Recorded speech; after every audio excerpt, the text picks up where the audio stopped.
welcome to the College Football Tonight here on HerbFM Radio. It's September 26, 2018.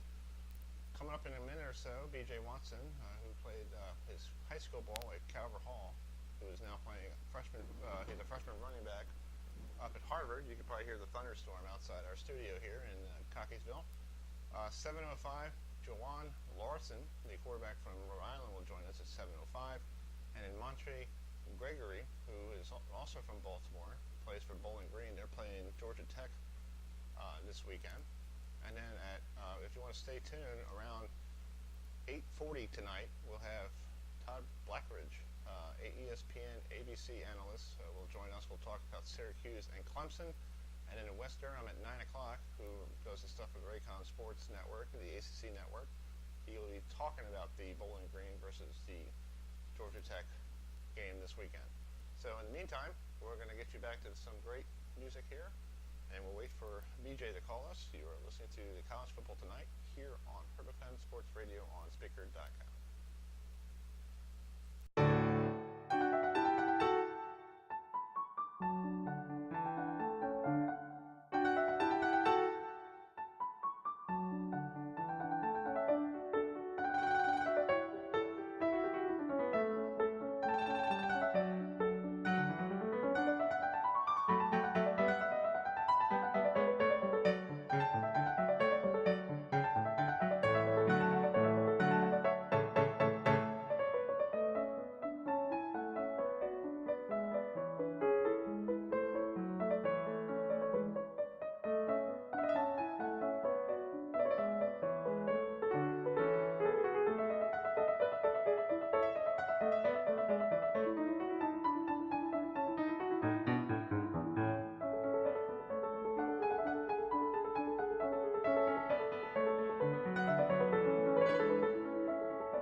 Watson, who freshman running back at Harvard, but he played his high school ball here in the Towson area at Calvert Hall. So, BJ, thanks for joining us tonight. Just talk about, this weekend you're taking on a CAA squad member in Rhode Island on Friday night, so a little Friday night football. So talk about it. I mean, it's a great school coming in. They're like ranked 20th in the nation, so it's a great challenge for us. We're just super excited. Always up for a good challenge. It's always nice to prove that the Ivy League is like big time, has like strong football. So anytime these other schools come in, it's always great to put on a show and just show everybody like, Ivy League is a great brand of football. So we just, trying to represent. Yeah, well, you guys are, you're used to playing on Friday nights in high school, so you're accustomed to playing on Friday nights. Oh yes, it's always that great feeling when the lights come on. It brings you back to those high school days. Just so it's, anytime there's nighttime and the lights on and everybody's watching, the crowd always gets a little bigger on a Friday night game. So it's always fun. It's always a lot of fun. Well, just talk about you being a freshman running back. Sophomore. Okay, they didn't put it in there. So sophomore, but just talk about your first year there at Harvard. Now you're in your sophomore season. So what did you learn playing college football? I mean, it's a lot of fun. It's a lot of fun, but it was kind of a transition, getting used to coming into college. A lot more work, obviously. Like being at a school like Harvard, it's a lot of work. So it's really just learning time management. That's been the biggest thing when like transitioning into college. But like the game's a little bit faster, so you gotta really like prepare a lot for the opposing team because you don't have time to really think on the fly. You gotta know your assignment, everything, because everything's happening so much quicker. That's just whether you're on the field or like really in life. Any like classes, assignments, everything's happening so fast. Everything's a lot, so you really have to stay organized with everything with your time and be prepared. Yeah. Well, you're taking on Rhode Island, so I guess that's like an in-state foe, pretty much. Well, like they're close. They're close, almost like like Connecticut and Rhode Island together. So they're technically almost like it's like almost like a they're combined pretty much almost. Right. Yeah. So it's good. So they're gonna, because they're so close, they're gonna be able to travel a lot of people. So it's gonna be just a packed house in general. So like their fans are gonna be there. Like when we traveled up to Rhode Island last year, a lot of our fans showed up. So a lot of their fans are going to be here. So it's just going to be a packed house and a lot of fun. Yeah. Is your parents going to make the trip up this weekend to watch you on Friday night, or did they travel a lot to watch you? Yeah, they travel a lot. They're a great family, a traveling bunch. So they're always hitting the road anytime. Any excuse my dad gets to hit the road, he's automatically on it. Like that's all the way from Little League. We used to travel up and down the East Coast for track. We drove to Texas twice. So my dad, this is nothing. It's like in our backyard for us. So it's gonna be they should be there. I got getting 10 tickets for the family. Okay. So everybody's gonna be there. It should be a lot of fun. Well, it looks like it's gonna be fun, and hopefully it's gonna be a nice evening for Friday night football up there. And you guys taking on Rhode Island. So good luck this weekend, and I hope everything goes well. And hopefully maybe one day you come down here and play Towson in a CAA game. Never know. Yeah, hopefully. Hey, real quick about Calvert Hall. What did you like about playing there in Calvert Hall? Because you guys had a really good facility there with football. You guys have a really nice football field. Right. I mean, Calvert Hall was great. Like honestly, it helped me a lot, like preparing for college just in general, because like a college prep school. So like the football, like we actually run our practices literally the exact same that is ran here. So like everything's kind of the same. I mean, obviously here is like to another level, but it kind of definitely prepared me. And Calvert Hall is just great brand of football in the MIAA in general. We play against a lot of D1 athletes every Friday, so it's a lot of fun, and it really did help. Yeah. Well, BJ, thank you so much. I hope you enjoy tomorrow's practice. I know it's probably a walkthrough, but it's a Thursday. But good luck on Friday, and we'll keep in touch with you. Yes, sir. Thank you. All right. Thank you for having me. We'll be right back here on the College Football Tonight here on HerbFM Radio.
folks. Welcome back to the College Football Tonight here on HerbFM Radio, and we're going to talk about the Rhode Island side of the football with DeJuan Larson, who is the quarterback for the Rams. They're 2-1 on the season, 2-0 in the CNA, but they're playing a Harvard squad in the Ivy League. So, DeJuan, thanks for joining us.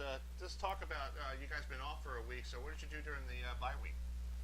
I mean, we just worked individually about sharpening steel and iron on each side of the ball, going good against good. So the only thing we were worried about was just getting better and pretty much just competing every day. That's great. So just talk about this Harvard squad. What do you guys see in film? Because you guys are playing a Friday night game. So when's the last time you played a Friday night football game? I played a couple at New Mexico. Okay. So at my last school, we had probably 3 or 4 over my 3 years. So I've been in a couple since high school. Oh, wow. So you just love Friday night football. Plus, you played a Friday night game at Delaware earlier this year. So that was a Thursday game, right? Yeah, that was Thursday. Yeah, they got it wrong here. The folks at Harvard, they put it on a Friday. Okay. So anyway, just talk about your season so far. You guys are 2-1. You guys lost last. You didn't play. Last week you were on a bye, but you lost to Connecticut a couple weeks ago. What did you learn from that Connecticut-UConn game? One thing is we're a resilient team. We compete hard, and we're going to give everything we got until that last whistle blows. So, I mean, we're just going to always go out there and compete. Now, there's a lot of schematic things that on each side of the balls that we want to clean up. But, I mean, at the end of the day, we're happy with the way we're playing, but we just got to be able to finish better. Mm-hmm. So, just talk about you guys being 2-0 in the CAA. I know last year you guys had a struggle. You lost to Towson the last game of the year. I saw you guys play there at Towson. And what did you guys do during the off season, knowing that you guys could turn this thing around and make it a better season this year than last year? I think the thing that most teams have to be able to do is put their head down and just go to work. The hardest part to do when no one's looking is work hard, and I think that's what we did really well this offseason. Mm-hmm. So you transferred from New Mexico, right, to Rhode Island?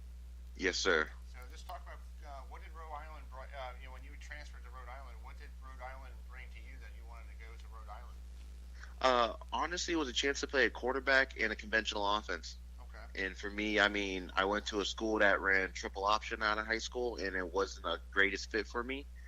So Rhode Island gave me a chance to play the position that I wanted to play, and the offense that looked enticing. And that's really what it came down to. Trusted Coach Flem and his staff, and it's worked out well. Yeah, talk about Coach Fleming real quick. What type of coach is he? He seems like a cool, laid back guy when you talk to him on the phone. Is he like that on the field? Oh, I mean, there's two sides to Coach Flem. He is very relaxed and even kill guy, even on the practice field. But he's also a fiery competitor, and he wants to bring out the competitiveness in everybody. And so you'll see both sides on a practice field, depending on who you are as a player. And I think that's a sign of a great coach. Cool. Well, Jawan, thank you so much for joining me tonight, man. And I hope you have a good Friday night football game. And I hope to see you, hopefully. I know you don't come to Towson this year, but hopefully we'll see you sometime down the road. Sounds good. Also, have a great rest of your night, too. All right, man. We'll be right back here in the college football tonight.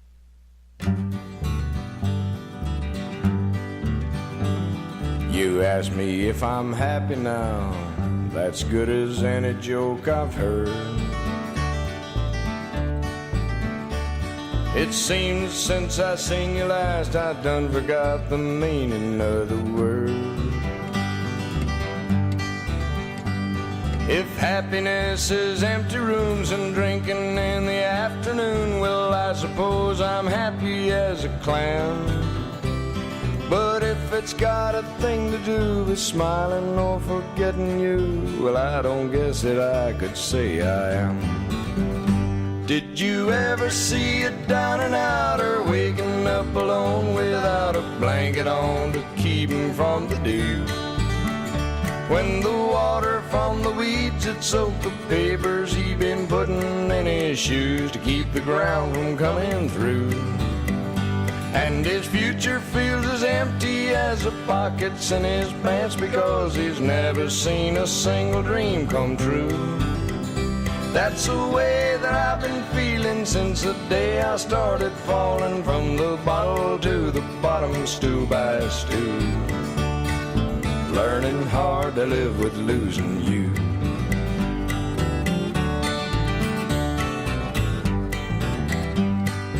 Wonder if I'm better off with freedom now to do the things I choose. Well, all my time's my own and I got nothing left but sleeping time to lose. There's no one here to carry on if I stay out the whole night long. Won't give a tinker's damn if I don't call. I'm living like I wanted to and doing things I want to do, and nothing means a thing to me at all. Did you ever see a down and outer waking up alone without a blanket on to keep him from the dew? When the water from the weeds had soaked the papers he'd been putting in his shoes to keep the ground. All right, folks, welcome back to the College Football Tonight here on HerbFM Radio, and we're going to switch gears and we're going to talk to Montre Gregory, who is from Maryland, but he and his, the Falcons are going down to Atlanta to play the Yellow Jackets this weekend. So, Montre, thanks for joining us. Just talk about this game. You going to an ACC school for the first time, and what's the feeling like?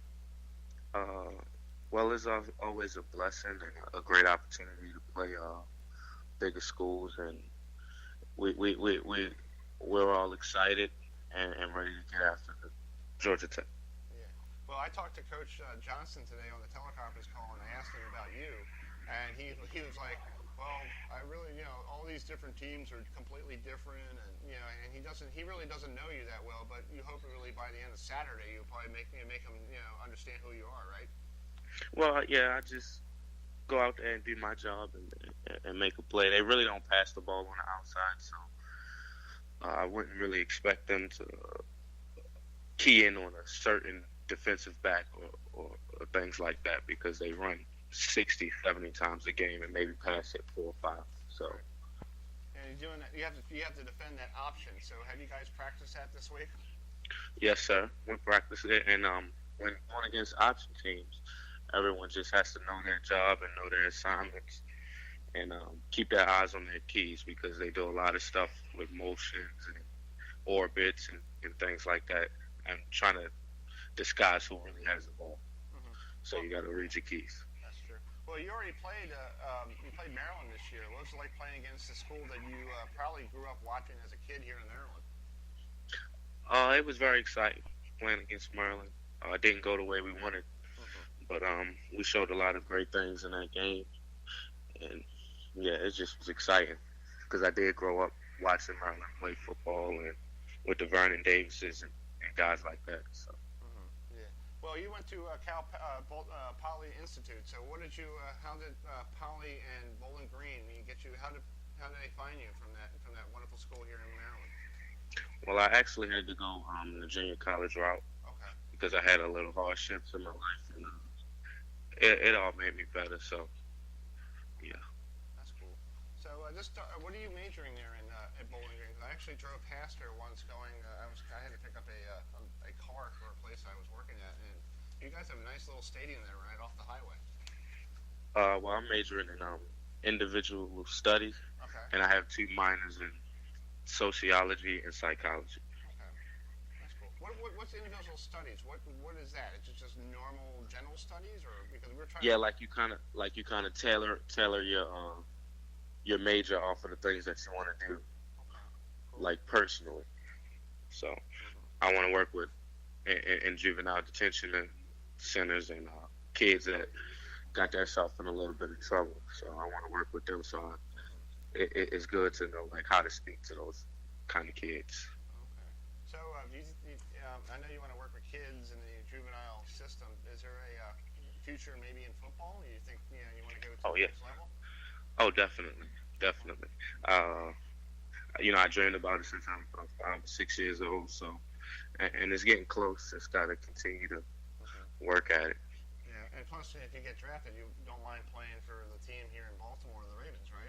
That would be pretty cool. No, not at all. Yeah, that would definitely be a blessing. I love that. Hey, we'll have this audio. We'll have this interview, and if you get drafted 2 years from now, I'll definitely send it to you. And I was completely correct. Yeah. Thank you. Well, speaking of that, talk about your parents. Did they make the trip out there and watch you play a lot, or did they make road trips? How they come to support you? Well, yeah, they made a couple of trips to come out here. They just made the trip when we played Miami of Ohio, and they were out here for senior night, and to the Maryland game. A lot of my family came to that game as well. Oh, that's cool. That's great. Well, Montre, thank you so much. I hope you guys good luck on Saturday against that option. I know that option really, it's not like watching Madden football, but you can probably do a good job with it. And good luck, and we'll hope to see you and hope to talk to you more down the road. All right, thank you very much. All right, we'll be right back here on the College Football Tonight here on HerbFM Radio.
Syracuse and Clemson with Stephen Bailey from the Syracuse Post-Gazette up there. So, Stephen, thanks for joining us. Talk about this big game. This time last year, Clemson was undefeated, and Kelly Bryant came up to the Dome, and the Orange beat Clemson there in the Dome. Yeah, it's pretty exciting. I mean, two 4-0 teams. First time Syracuse has been 4-0 since 1991. Obviously they're not going to catch Clemson sleeping again after last year, but it might be a little iffy kind of in the Clemson locker room just with Kelly Bryant transferring, so it'll be interesting to see where they're at mentally. But obviously a huge challenge for Syracuse to go play in Clemson after them last year. They're not really going to be looked past. They're going to need to play close to a perfect game to be in it at the end. Yeah, well, you guys, Clemson has a new quarterback in Lawrence because the big news today, Kelly Bryant decided to leave Clemson, and what's your feeling on that? I mean, the head coach went with someone else, and he's got a chance to save that year, which I totally get. I get where Dabo's coming from. If he thinks Lawrence is the best option, and honestly, if he's a true freshman and he's saying that, I'm sure he is the best option. I get it. I get where Dabo's coming from. It was good of him to make the decision before Week 5. That means Kelly Bryant can save the year of eligibility with the new NCAA redshirt rules. So, I don't think there's anything wrong with kind of what anyone's doing. I don't think Syracuse is complaining that it's happening right now. And it's going to be really interesting to see, kind of in my mind, how other upperclassmen do this, this year or next year. Is this something we're going to see 4 weeks into every season? Are guys going to be shut down? Are guys going to leave programs? I think it's kind of one of those unintended effects of a rule. And, maybe there'll be some legislature that can affect this too. But it's pretty interesting, and I'm curious to see how it plays out in the future. Yeah. Well, talk about what did Coach Babers got to do with that Clemson defense? Because I asked him today on the teleconference call, and he was so praised by their Clemson's defense that he was talking about everybody who picked off interceptions against Syracuse the last couple of years. So Dino Babers, he always has a game plan going into it. He's all about adjustments. So he's going to look at what opposing defenses are doing. Some of it's obvious, right? Like UConn played way off coverage the first couple possessions last week, so they threw a bunch of bubble screens. They play up and you adjust your route combinations. I'm expecting Clemson to put some guys in the box and have someone kind of accounting for Eric Dungey on every play. That means there should be man-to-man options on the outside. So if you're getting played tight, maybe we'll see some intermediate and vertical stuff. If there are cushions, maybe we'll see some more of that short stuff, some jet sweeps, some bubble. I think Syracuse's receivers are pretty good at blocking, so maybe we'll see them play to that strength. But the bottom line is Syracuse is going to have to make plays. However they read the defense and whatever adjustments they make, they can't afford drops, they can't afford penalties, they can't afford missed assignment. It's the margin for error is razor thin in this game, and I think basically Eric Dungey is just going to need to do what he kind of can, and he's going to need to be at his best, and he's going to need to stay healthy, and then they're probably going to need a couple other breaks along the way. Yeah. Well, Syracuse has never beaten Clemson down there in Death Valley, so can it change this year on Saturday? I mean, I'm not going to predict it, but maybe. I mean, I don't know how many times they've played Death Valley. Obviously, it doesn't surprise me. No. My prediction is no, but I think they'll cover. The spread's 24, and Syracuse have scored at least 30 points in every game this year, and the defense is healthy. They're definitely going to be tested by Clemson. They haven't gone up against a team like that, but the defensive line's looked really good. So, I think Syracuse will keep it a game at least for most of the way, but you just can't pick them to win in Death Valley like that after upsetting them last year. Right, and I really seriously think Clemson players still remembers that game because that was like mid-October, when they lost up there in the Dome. Yeah, Friday the 13th. Yeah, so I think a lot of people still remember Friday the 13th, and I guarantee the Clemson players are going to remember that, and even Coach Babers probably told his players, they're going to come, full force because of what the embarrassment on national TV. Yeah, I'm sure they get it, and Clemson did get through the national championship game last year, so it's not like that loss cost them in a way it could have. But yeah, I'm sure they don't want to lose to Syracuse 2 years in a row. Exactly. Well, Stephen, thank you so much, buddy. And are you making a trip down to Death Valley? Of course. All right, have fun down there, and hopefully the weather is very nice this weekend. Thanks, Chris. I appreciate you having me. All right, man. We'll be right back here on the College Football Tonight.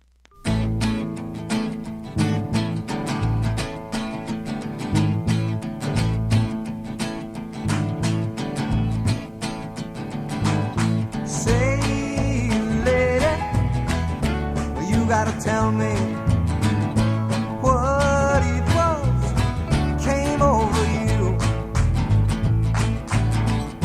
You ain't the devil, but you might as well be. For all the changes you put me through. Long gone, baby, is what I'm gonna be. Long gone, pack up and save my soul. Hang on to whatever's left of me. Find me walking the long gone road.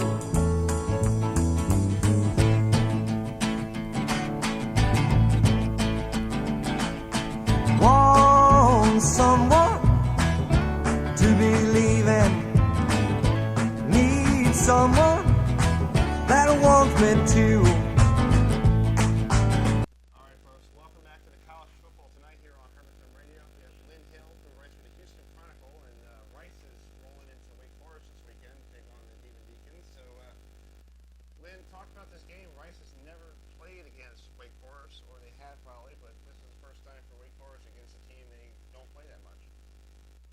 Yeah, Wake actually, they beat Rice. I think it was like 1990. They've only played twice before. They beat Rice the last time, and then the previous time before that was like 17-17 tie. But yeah, no, these teams definitely don't play each other often. And from the Rice perspective, they're coming into this game. You know, Mike Bloomgren is the new head coach, and there's a ton of excitement around the culture that he's instilling and the change that he's instilling in the program in this his first year. And I think in the early game, they played an FCS team, and they kind of struggled. They ultimately pulled it out. You saw some changes, or you saw some growth. The next two games, U of H, Hawaii, they really did compete with those teams well. They actually led U of H at halftime. So all that to say is that they had been showing really great strides through the first 3 weeks of the season, and then last week against Southern Miss, you really saw them take a step back. So that's where, I don't know, sort of the context of them entering this Wake Forest game, where they're trying to get back to playing at a certain level. They're trying to get back to maybe having that winning attitude, even though they may not be getting the results. So I think they're coming to this game and they're not afraid of Wake Forest as an ACC team, and they're excited to sort of get back to playing what they view as their way of football. Oh, that's true. And I talked to Coach Clausen today on the phone on the ACC teleconference, and they the running game was very good against Notre Dame, but I know they were trailing because their passing wasn't really well. But Coach Clausen wants to see the passing more than running. Yeah, and well, unfortunately for Rice fans rather, I think Wake fans will get to see that passing game be productive this weekend. Rice is, I don't have the stats for you off the top of my head, but Rice really struggled stopping the pass, really for the last 2 years, but this year in particular, they've just been absolutely lit up. So I think it definitely presents an opportunity for Wake's passing game to take a step. Yeah, that's true. I agree. So talk about your coach from Rice. He came from Stanford. What did he learn from David Shaw and out there in the West Coast? Oh, you can see David Shaw's influence all over Mike Bloomgren, everything down to their motto, intellectual brutality. That hashtag is something that he got from David Shaw at Stanford. He's someone who we often cite as a mentor, and obviously you look at the offensive style Bryce played. Offensive coordinator Jerry Mack comes from NCCU, and he sort of adds some spread elements to this offense, but at its core, it's a West Coast sort of power-based offense. And so you might see someone like Emmanuel Supa. I don't know where he is right now, but he entered last week in the top 10 as one of the top 10 rushers. So you're going to see a power attack, and that's something he very much carried over from Stanford. Mm-hmm. Yeah. So what is your three keys for Rice to pull a upset in an ACC country in Winston-Salem? I think it starts with that secondary, to be honest with you. They've been doing some things in practice, and they've been saying that they're coming in more motivated and more polished, I guess, to try to stop the pass. So I think it really just depends on that secondary. That's the main thing. I think if Rice can, if John Stankiewicz, the Rice quarterback, can get going, I think that bodes well for Rice. And he's someone who's also been making strides, but he's also prone to inconsistency threw I think like 43 yards in the opener against Prairie View A&M, but then he threw for nearly 300 yards against Hawaii. So he's another wild card. And if I had to name a third, I don't know. Maybe Rice's run defense as well, just in terms of what you talk about, what Clawson says about how the run game figures into Wake's attack. And I think Rice can make it easier on their secondary if they are stronger up front and stronger stopping the run, which they've shown occasionally this season. Yeah. Well, Lynn, thank you so much. I know you're a busy guy. I appreciate you taking some time tonight, and I hope you have a safe trip to Winston-Salem this weekend, and hope you enjoy the football game there. Yeah, hey, thank you. Enjoy the rest of your day. All right, we'll be right back here on the College Football Tonight.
All right, folks, welcome back to the College Football Tonight here on HerbFM Radio. We have Bob Lippman, who is the voice of the Wildcats of New Hampshire.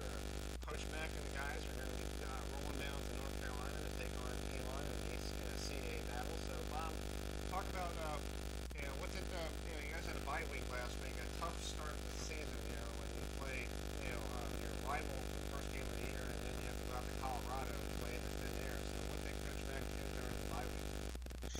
Yeah, I think that there were two things, Chris, that you'd want to focus on in this off week. First of all, the team is going to try to get healthy. Still not sure about the status of our quarterback, Trevor Knight. He is going to make the trip down to Elon, although I think Coach Mack told you the other day during the media conference call that he's not likely to make the start in that game. Yeah, but he will be with the team, so we'll see whether or not he might be able to go this week, if not next week. But getting healthy is certainly one priority, and then secondarily, the team wanted to work on some of the fundamentals, blocking in the offensive line, trying to get our run game going a little bit, and defensively wrapping up on tackles. Still have given up a couple big plays more than we probably should have through the first three games, and that's one of the reasons why the team's sitting at 0-3 here today. So, well, the CAA play starts this weekend against Elon. Elon had to play, they didn't play a couple weeks ago because of the hurricane. They were supposed to play Williams and Mary. I was supposed to go see that game, but they got washed away down there in Williamsburg. So, what do you see in this game against Elon? Coach Seganelli, he's a good coach. Elon's a really good football team. The quarterback keep coming back for his second year as a starter. Anytime you have experience in the CAA, you're at such an advantage. He puts the ball right on his receivers, doesn't rely a whole lot on the long game. I think anyone who has followed Elon is probably aware that they've got really good running backs. Malcolm Summers is a terrific running back and is really difficult to bring down. And they're going to try to dictate the game. And I think that whenever you have a team that wants to try to dictate the game, you need to get out in front and make them throw the football instead of being able to dictate the time of possession and run it. So that's UNH's goal this week, is get in there, take the crowd out of it, and then get an early lead and make Elon chase. And Elon came up to your neck of the woods last year, and it was a close game, right? I don't have the score in front of me, but it was a very close game, right? 16-7, New Hampshire won it. Elon didn't score until the final couple of minutes, but it was 7-0 at halftime, and New Hampshire kind of went a little bit off of script, and they went on a real long, time-consuming drive. I think they used almost 9 minutes in the third quarter before Elon ever touched the ball, and UNH finished off that drive with an Evan Gray touchdown run, took a lead at 13-0, and able to hold that all the way to the wire. And that was big because Elon came in top 10 in the nation. I think they were number 7, and that got the Wildcats, I think, the points with the committee that they needed in order to sneak into the playoffs. And, in this particular case this Saturday, Elon ranked once again. They're a pretty good football team. They're a great second half with Charleston Southern last week. Well, we're going to have the Colgate coach on later this evening on the show. What type of team is Colgate? Because they're going to be taking on Wayne and Marion this weekend. What did you see a couple weeks ago when you saw them up there in Durham? I thought they were fundamentally really good. They didn't move the ball all that well, although UNH's defense had something to do with it. But just a well-schooled program. Football players were put in the right positions to succeed. We knew coming in that they were the Patriot League preseason pick, and they certainly followed that up with a real impressive play last week. Yeah. Well, I know I was sleepwalking this morning. I thought you guys were playing Holy Cross. I was looking at it for next week, so I guess I was a week ahead. Now, Holy Cross will be that actually is going to start, and why this game is so important for New Hampshire. We're going to have 5 home games in 6 weeks, 3 of them in a row. We go to Villanova. We come home for our final 2 games. So and I know it's 1 week at a time, I'll throw you the coach speak.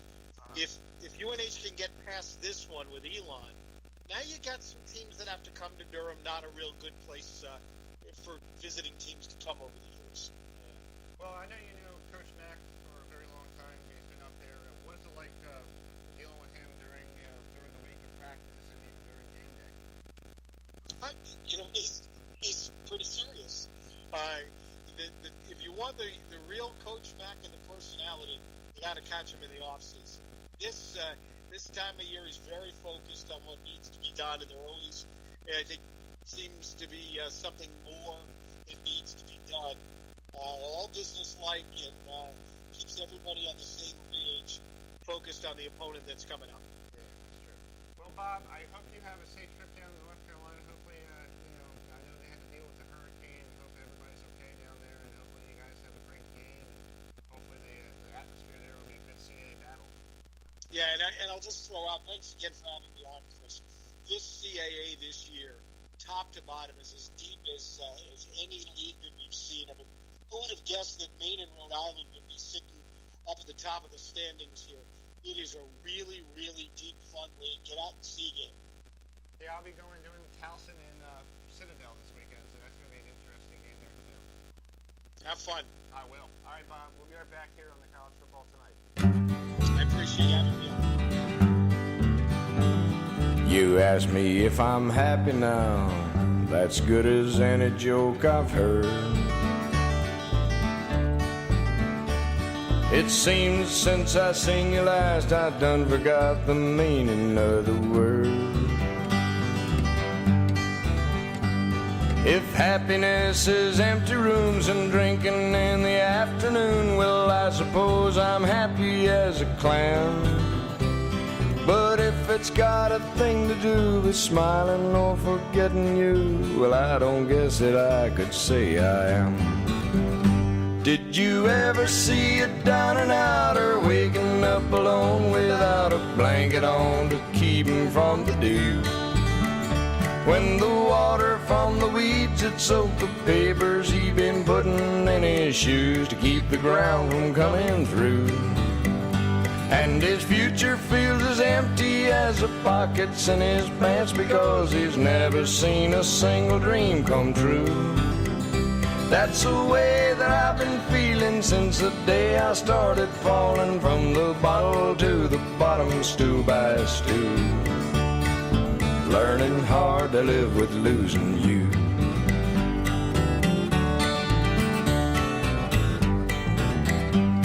You wonder if I'm better off with freedom now to do the things I choose. Well, all my time's my own and I got nothing left but sleeping time to lose. There's no one here to carry on if I stay out the whole night long. Won't give a tinker's damn if I don't call. I'm living like I wanted to and doing things I want to do, and nothing means a thing to me at all. Did you ever see a down and outer waking up alone without a blanket on to keep him from the dew? When the water from the weeds had soaked the papers he'd been putting in his shoes to keep the ground from coming through. And his future feels as empty as the pockets in his pants because he's never seen a single dream come true. That's the way that I've been feeling since the day I started falling from the bottle to the bottom, stool by stool.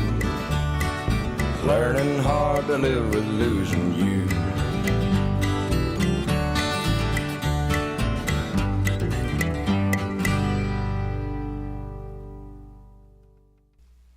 All right, folks, welcome back to the College Football Tonight. Thanks for tuning us in here on HerbFM Sports Radio. Coming up at 7:45 in 6 minutes, we'll have Jermon Bouchard, who used to play for Towson University football. Now he's down there in New Orleans. We'll talk to him about a little. He's protecting Drew Brees' blind side. At 8 o'clock, Jerry O'Neill from the Central Florida Radio Network. He does the sideline reporting for the Knights down there, taking on the Panthers. Speaking of the Panthers, next week, HerbFM Radio will roll into Pittsburgh for the Panthers versus Syracuse game. We'll see both those two teams next week. At 8:05, Bob Black of the voice of the Richmond Spiders. They're taking on JMU this weekend down there in the Queen City. At 8:10, we have Gordy Coombs, who is now an analyst for Towson Tigers Radio on ESPN 1300 here in Baltimore, but he used to be the second coach ever at Towson University, so he took over for Coach Albert. So we'll talk to him at 8:10 about his 50 years of Towson football this year. At 8:25, Joe Schrober, who is from Three Penny Films. They did a film about Towson football for the first 50. 8:40, Todd Blackledge, who does the games for ESPN on ABC or ESPN, former Penn State quarterback who got drafted before Dan Marino in 1983. He'll be on at 8:40. And my friend Adrian Bleacher, who writes for he does a website called Skyboat, who helps out the veterans of our wars, of our troops who want to be sportscasters, and he has a lot of people around the country. So we're going to talk to him and see where in the world is Adrian tonight. So thanks for tuning us in here on HerbFM Sports Radio. If you listen to us in Bowling Green out there in Ohio, or you listen to us in Syracuse, New York, or Rhode Island, nice, beautiful state of Rhode Island, or if you listen to us if you're in the Harvard area, around the Harvard University area. We'll just also tell you at 9:07, Dan Hunt, the head coach of Colgate, will be on. He'll be taking on Wayne and Mary this weekend. 9:15, Rob Sanders, my friend from South Carolina, will probably be on his show tomorrow on the rundown down there in 1400 in Columbia, South Carolina. We'll talk ACC football with him. Lou Summer guy from Blue and Gold Irish Illustrated. We'll talk Irish football. The Notre Dame taking on Stanford this weekend. 9:35, Andrew Jones, who is going to cover the Tar Heels and Hurricanes Thursday night football game. He's probably on the way down to South Florida, so we're going to talk to him at 9:35 around there. And then Tom Fitzgerald from the San Francisco Chronicle, live from the West Coast. We'll talk to him about Stanford taking on Notre Dame. So in the meantime, we'll get back to some great music here on HerbFM Sports Radio. We'll be right back. Here is classical music.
talk about your time playing football with Towson, because this year they're celebrating 50 years of football here in Towson. So let's talk about your time playing there in Towson, Maryland.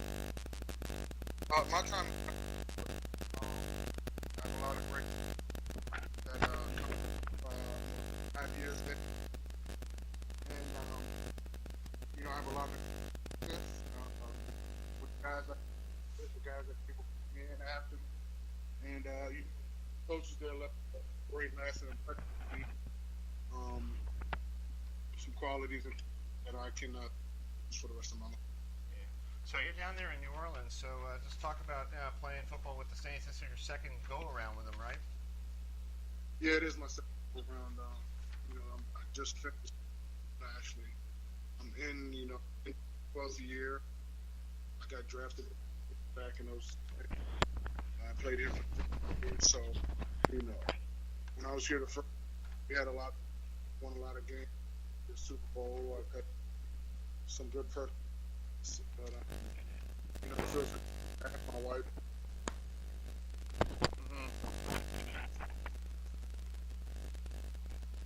Yeah, that's true. Yeah, so just talk about you were with Coach Ambrose, right? When you were at Towson, who was your coach at Towson? Yeah. So I have Gordy on the show, in a couple of minutes. What type of coach was he? When you had a chance to play with him.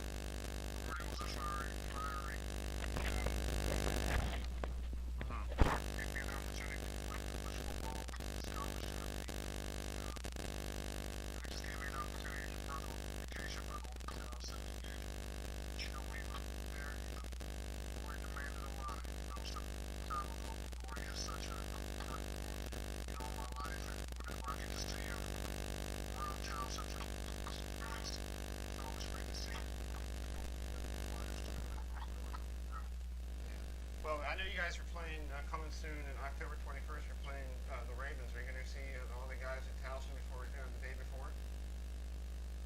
I'll probably see a couple of them. We go to different games and stuff.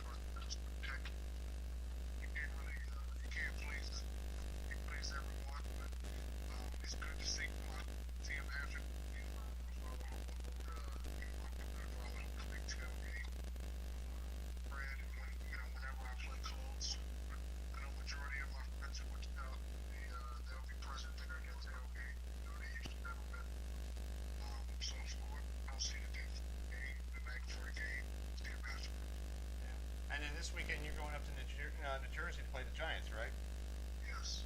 Yeah. So just talk about real quick. Talk about that game coming up. I know the Giants are struggling, but they still have a good defense. I mean, it's that. It's the best of the best. So just because I believe they might be wanting to do or something like that, at the end of the day,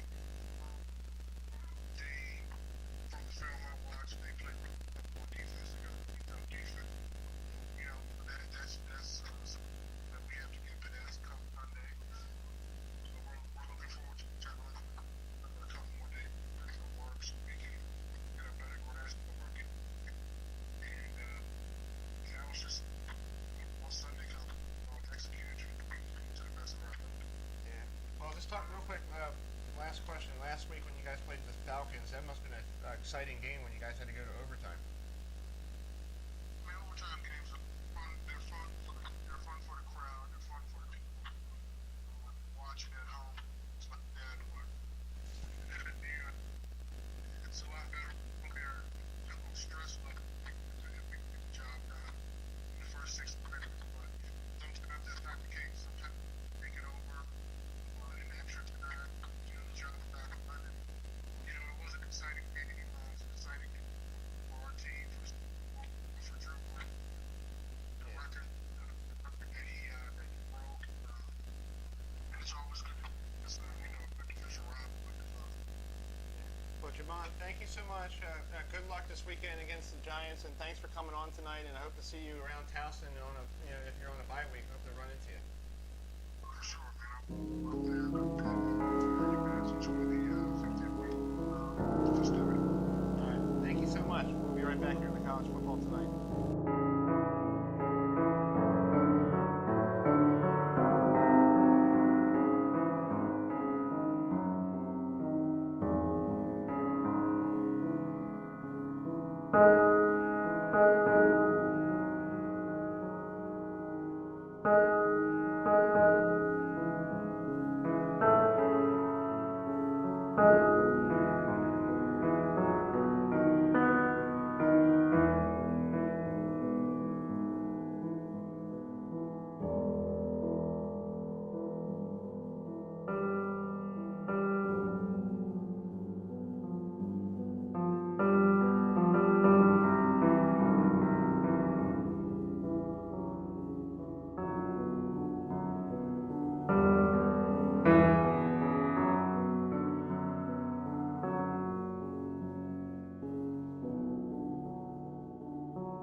history with Drew Brees.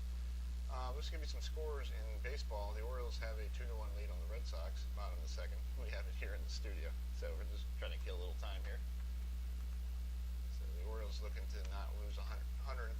We'll talk to an Orioles fan, Andrew Jones, at 9:35 tonight, and we'll ask him how's he doing, because the last time we talked to him, he was not really happy with the team almost losing 100 games. You know, but a good thing is, the positive thing for the Orioles, they're not getting the Met record of 120 losses. So the 62 Mets are still the worst team ever in baseball.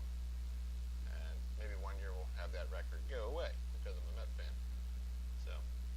So anyway, let's tell you what's coming up at 8 o'clock. In 5 minutes, we're going to try to connect with we'll go down to Orlando, Florida,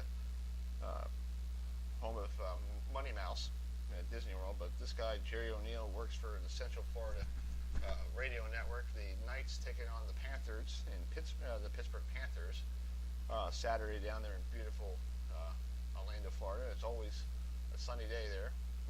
There's a place I go down there in Kissimmee, Orange Lake. It says it's a beautiful day at Orange Lake. Always a beautiful day, even if it's raining. It's still a beautiful day. Gordy at 8:05. Bob Blackledge is the voice of the Richmond Spiders. We'll talk to him about Richmond's tall task this weekend, taking on JMU down there in Richmond. 8:10. Gordy Combs, the former head coach of Towson Tigers football before Rob Ambrose stopped by. Is still there for the last 10 years. Rob and the Tigers are taking on Citadel this weekend. If you are looking for some college football in the area, because I know the Ravens are in Pittsburgh this weekend. If you want to watch some good college football, go to Johnny Unitas Stadium on campus of Towson University, and they will. It's a good game against Citadel. 8:25. We'll talk to Joe Schraber, who is the producer of the Three Pennies film of Towson football. The first 50 years, they're doing a special screening on Friday for the media members. And then at 8:40 at night, 8:40 p.m., Todd Blackledge, the former Penn State quarterback, who is now a broadcaster for ESPN, who just signed a nice deal with ESPN yesterday. So he's going to be on the airways with Sean McDonald and Holly Rose every weekend. He's going to be doing the Clemson Syracuse game, and then 8:05 Adrian Beecher, a good friend of mine from Florida, who does Skyboat, so the website for the military. So we'll be right back here. In the meantime, we'll get some Jerry O'Neill here on the show. We'll be right back.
All right, folks, welcome back to the top of the hour, 8 o'clock. We have Jerry O'Neill with us. Is the sideline reporter for the Central Florida Knights, and they're taking on Pitt this weekend. So the Knights been on a roll. They haven't lost a game in almost a year and a half. So what's been the form rate down there in Orlando? Obviously, everybody is extremely excited about where UCF finds its football program these days. I've been involved with the broadcast for 24 years. Obviously, over that long window, there's ups and downs. You go back to 2015, where this team didn't win a game, and they needed a change. They needed a change in culture, and they were able to recruit, I'll put that word in quotes, Scott Frost, to come from Oregon and bring that Oregon offensive mindset that won a lot of converts who play high school football in this state in Florida to sign on with UCF. and that turnaround has been in progress. Obviously, after his second year, he leaves to go home to Nebraska, but left not only a perfect record intact from the year, his second year, but also obviously allowing a guy like Josh Heupel to come in with a closet full of really good talent, and they have just picked up from where they left off after last year. Yeah, that's true. It seems like they haven't skipped a beat. Even if with Scott Frost going out to Lincoln, he's struggling. He's 0-4 out there, so that's a 0-3, I think. Yeah, 0-3. That's the first time he's not doing well out there, but he's probably the weather beat him in one game, so maybe you'd have to classify it as 0-4.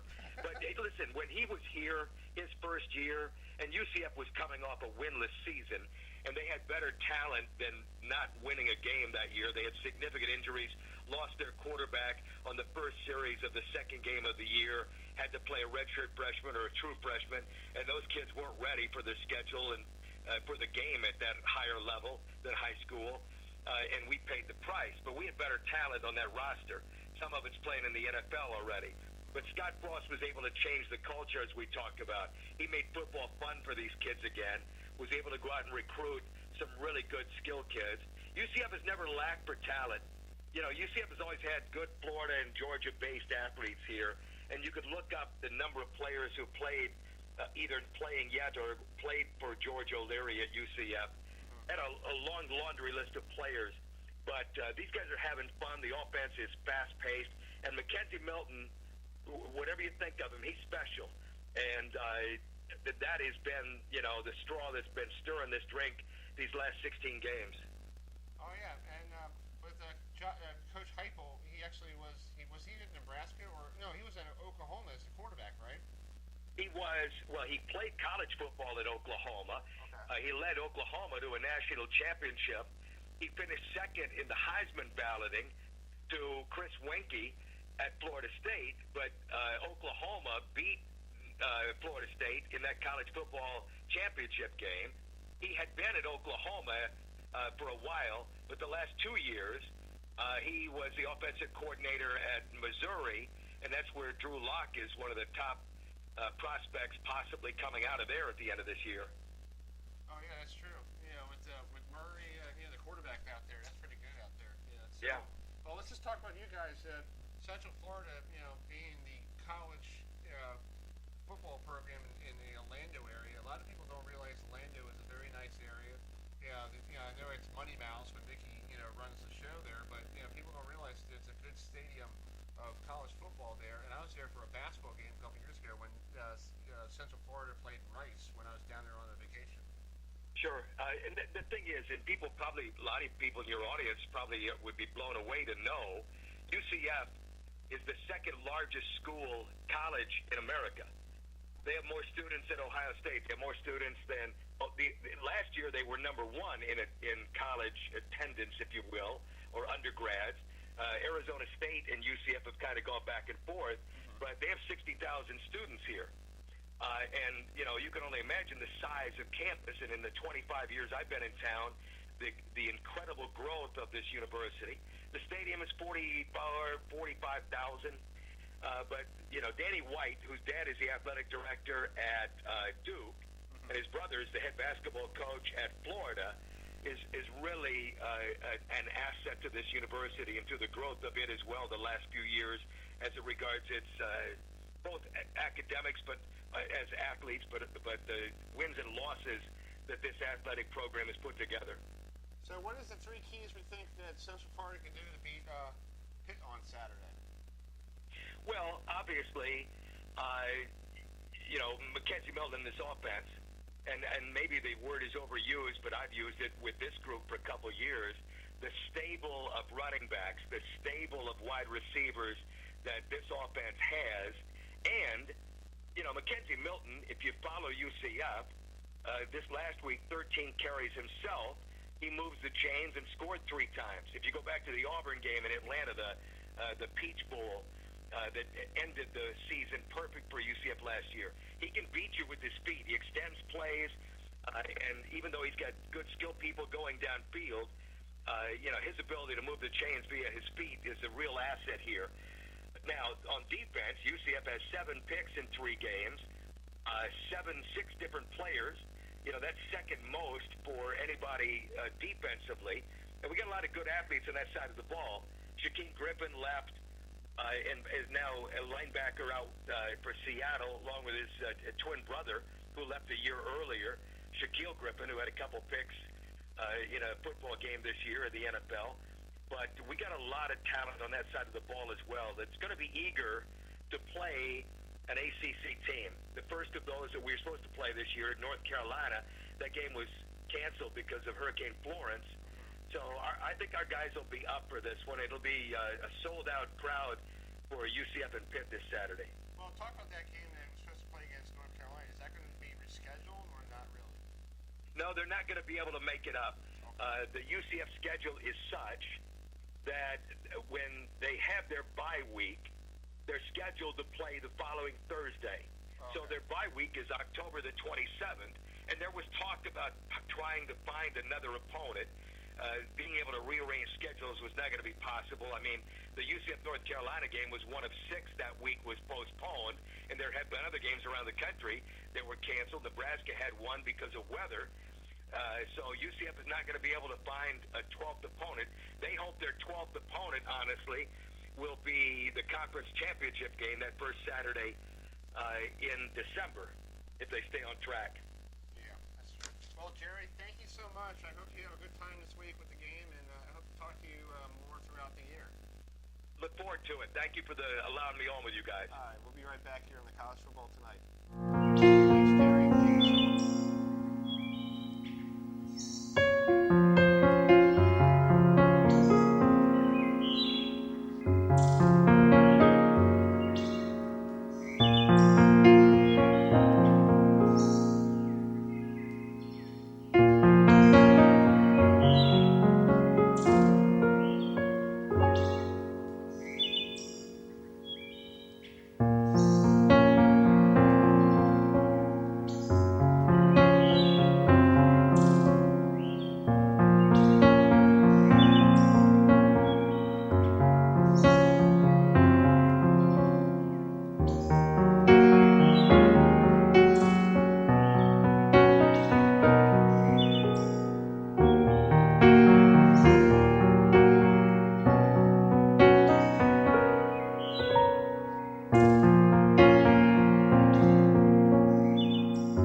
second, and then it was you, and then Amber and Coach Ambrose right now.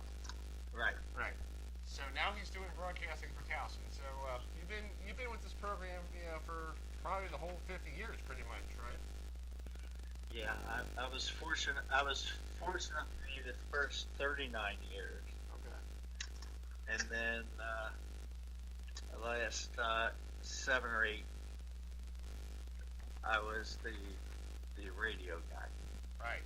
And you've been doing that for you still enjoy doing the radio side, because I know I see you guys in the booth sometimes having a good time with you and Spiro. Oh, I love it. You don't want to go back on the field, right? I would like to, but no. This is perfect. Yeah. Well, talk about this weekend's game. They had a bye week. Towson went up to Villanova, beat Villanova pretty handily up there in Philadelphia. Now they're playing the Citadel squad that basically Coach Houston used to coach. Now there's a new guy there, but they still probably run the same option pretty much. Yes, they do. I haven't heard a lot about one of our former coaches, Orlando Mitchens, is the secondary coach there, and it's very exciting because this is also the 50th anniversary of Towson football this weekend. Yeah, it's going to be an interesting, and they have a film they're doing. I had the guy coming on, from Three Penny Films about the first 50 years. Were you part of that film? Yes. They came to my house here in South Jersey, on the shore, and they did a whole thing, and then we did a round table with the coaches, Coach Albert, Coach Runk, and Rob and myself. So what was that experience like, having all the coaches of Towson football in one area? It was very exciting because I had the opportunity to play for Coach Runk for 2 years, and then I was Coach Albert's first captain, and then Rob coached for me for 9 years. So it sounds like one big happy family, pretty much. Yes. Yeah. And even when Coach Runk left, he was still a lacrosse coach in Towson for 30 plus years.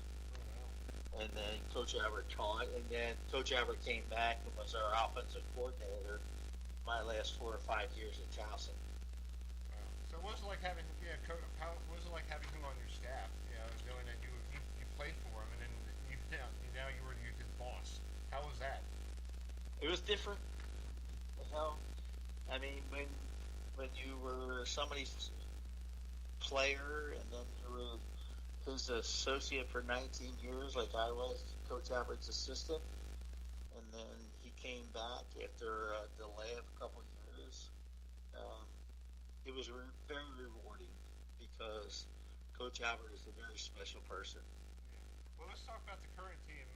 Tom Flacco, that's a familiar name around these parts of Woods with his brother or his half brother down at M&T Bank Stadium. But what's it like watching him play? Oh, he's very special. I think he can put his place over the next year and a half in terms of being one of those special quarterbacks at Towson, along with Joe Lee and Kevin Smith and Ronnie Meehan and all those guys that we had so many special quarterbacks that played through us in the first 50 years. Yeah. So just talk about I just had one of your former players on, Bouchard. He's down there in New Orleans. What's it like having him when you coached him? What was it like having him on the offensive line? Well, he protected the left side of the quarterback. Oh, that works. Jermon was very special. He was an excellent player. Now he's in his 12th year in the NFL. He played for New Orleans, and then he got a great contract to play for the Bears, and then he went to Miami for a couple of years, and he's now back with New Orleans. Yeah, it's pretty cool that you see one of your players that you coached is in the NFL, right? Oh yeah, it's sometimes when I watch games wherever he was playing, I would watch his position rather than watching where the ball was. you kind of forgot where the game was, right? So you were like, Yes, you're yes. like, oh, That's sorry, what I happened. should have. Was it third down? Oh, okay. Did he block that guy to get the first down? Yeah, but let's talk about last week we had a bye week, and you and your son went down to Knoxville, right? Yes, we had a great time. The guy who was the strength and conditioning coach at Maryland when my son was a lacrosse player in '01, he's now the strength and conditioning coach at the University of Tennessee. So we had a nice tour, had a great dinner with one of my former captains, 1993, Mike Curcio. So it was really a fun time, and it was good to spend some time with your son. And the game was good too, right? The Gators actually beat No. them. No? Well, No, the Gators kicked. People left at the third quarter. Really? Wow. Yeah. It's like we don't see that. Do we see that a lot in Johnny Unitas Stadium? A lot of them leave in the third quarter. No, because we always keep them in the game. Yeah, that's true. You see it at Ravens Stadium, but not at Johnny Unitas. Yeah. That's great. Well, Gordy, I hope to see you Saturday. Hopefully, we have some nice weather because I know we had a thunderstorm here an hour ago, and I think I checked the weather. I think it's going to be great Friday, and Saturday is going to be 71 degrees and sunny. And I look forward to seeing a lot of my ex-players and a lot of my former teammates. So, who's going to? Do you know who's going to be there on Saturday? If people are listening right now, is there any? Sean Linden is going to be there. I know that. Jermon can't be there. Right, he's playing the Giants on Sunday. So. Yeah. So I mean, there's so many unique Towson football players that are going to be there, former players. Yeah.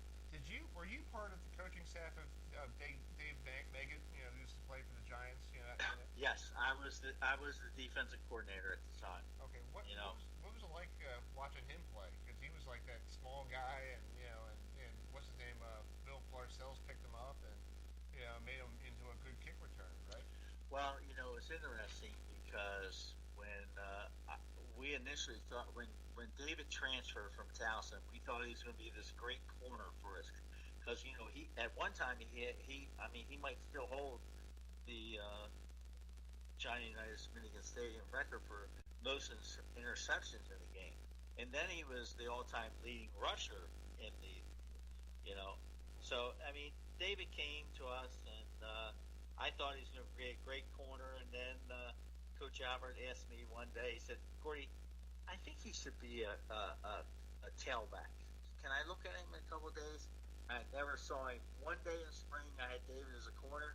Next day, he was a tailback, and he was just an impact player for Towson University. He was the first player to ever win the Walter Payton Award as the best player in FCS. Oh, that must be cool to meet Walter Payton. That guy was he worked really hard in the off season, so he probably taught Dave how to work out, right? Yes. David was a special player for us at Towson. That's great. Well, Gordy, thank you so much. I'm glad to talk to you. I always enjoy talking to you. I know you're a phone call away, and thank you so much for taking some time tonight. And I hope to see you Saturday. All right, I always enjoy it. See you Saturday. All right, man. We'll be right back here on the College Football Tonight. Thank you. All right, thank you.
You ask me if I'm happy now, that's good as any joke I've heard.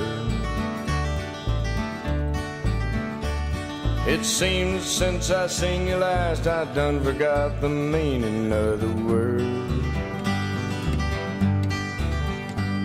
If happiness is empty rooms and drinking in the afternoon, well, I suppose I'm happy as a clam.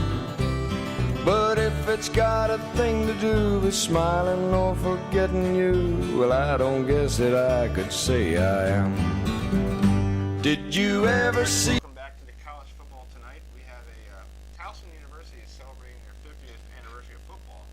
And Joe Schreiber is from the Three Pennies Films, and they did a film about Towson football called The First 50 Years. So, Joe, are you still there? We lost Joe. Hold on 1 second. Joe will call back. Hopefully we'll take a little break here. Hold on. There he is. Okay, again. Hey, Joe, can you hear me? Yes, I can. Okay. We lost you for a second. Yeah, it's probably the weather. So, Joe, thanks for coming on. Talk about this film. How did this film start with, get all started? Well, got to give credit to Deputy AD over at Towson University, Will Huff, who approached us about doing, one of these, what's called a legacy project. And, Towson has a big campaign celebrating the 50 years of football. I'll be honest with you, when we were first approached, I had no idea how special this would be. Our company, Three Penny Films, we've been at it for about 9 years together, and Jess Atkins really started about back in 2003 at the University of Maryland. But we worked at Notre Dame, Auburn, University of Miami, Marquette, Michigan, not Michigan, excuse me, Minnesota. So a lot of the big schools. And this story is just so quite unique. Only 4 head coaches in 50 years. And the two emerging themes that have come out are only at Towson can certain things happen, and it's the island of misfit toys, where all these folks from different places, some places where some folks who weren't wanted elsewhere, came together and have achieved what no one in college football has. And that is to win a playoff game at Division III, Division II, and then the Division I level. Yeah, it's been interesting because I've been covering Towson football since we started this media thing back in 2007, and it's fascinating that they have a nice stadium that used to be it used to be home for we had a CFL team back in the middle 90s, and they practiced on that field. So it's pretty interesting to see that stadium grow from a whatever it looked like before to a very nice facility for people to come. What has been so much fun is, and what I love about a legacy project like this is you don't get a revisionist view of history, because you get to talk to people who will reflect and share stories maybe they haven't shared before.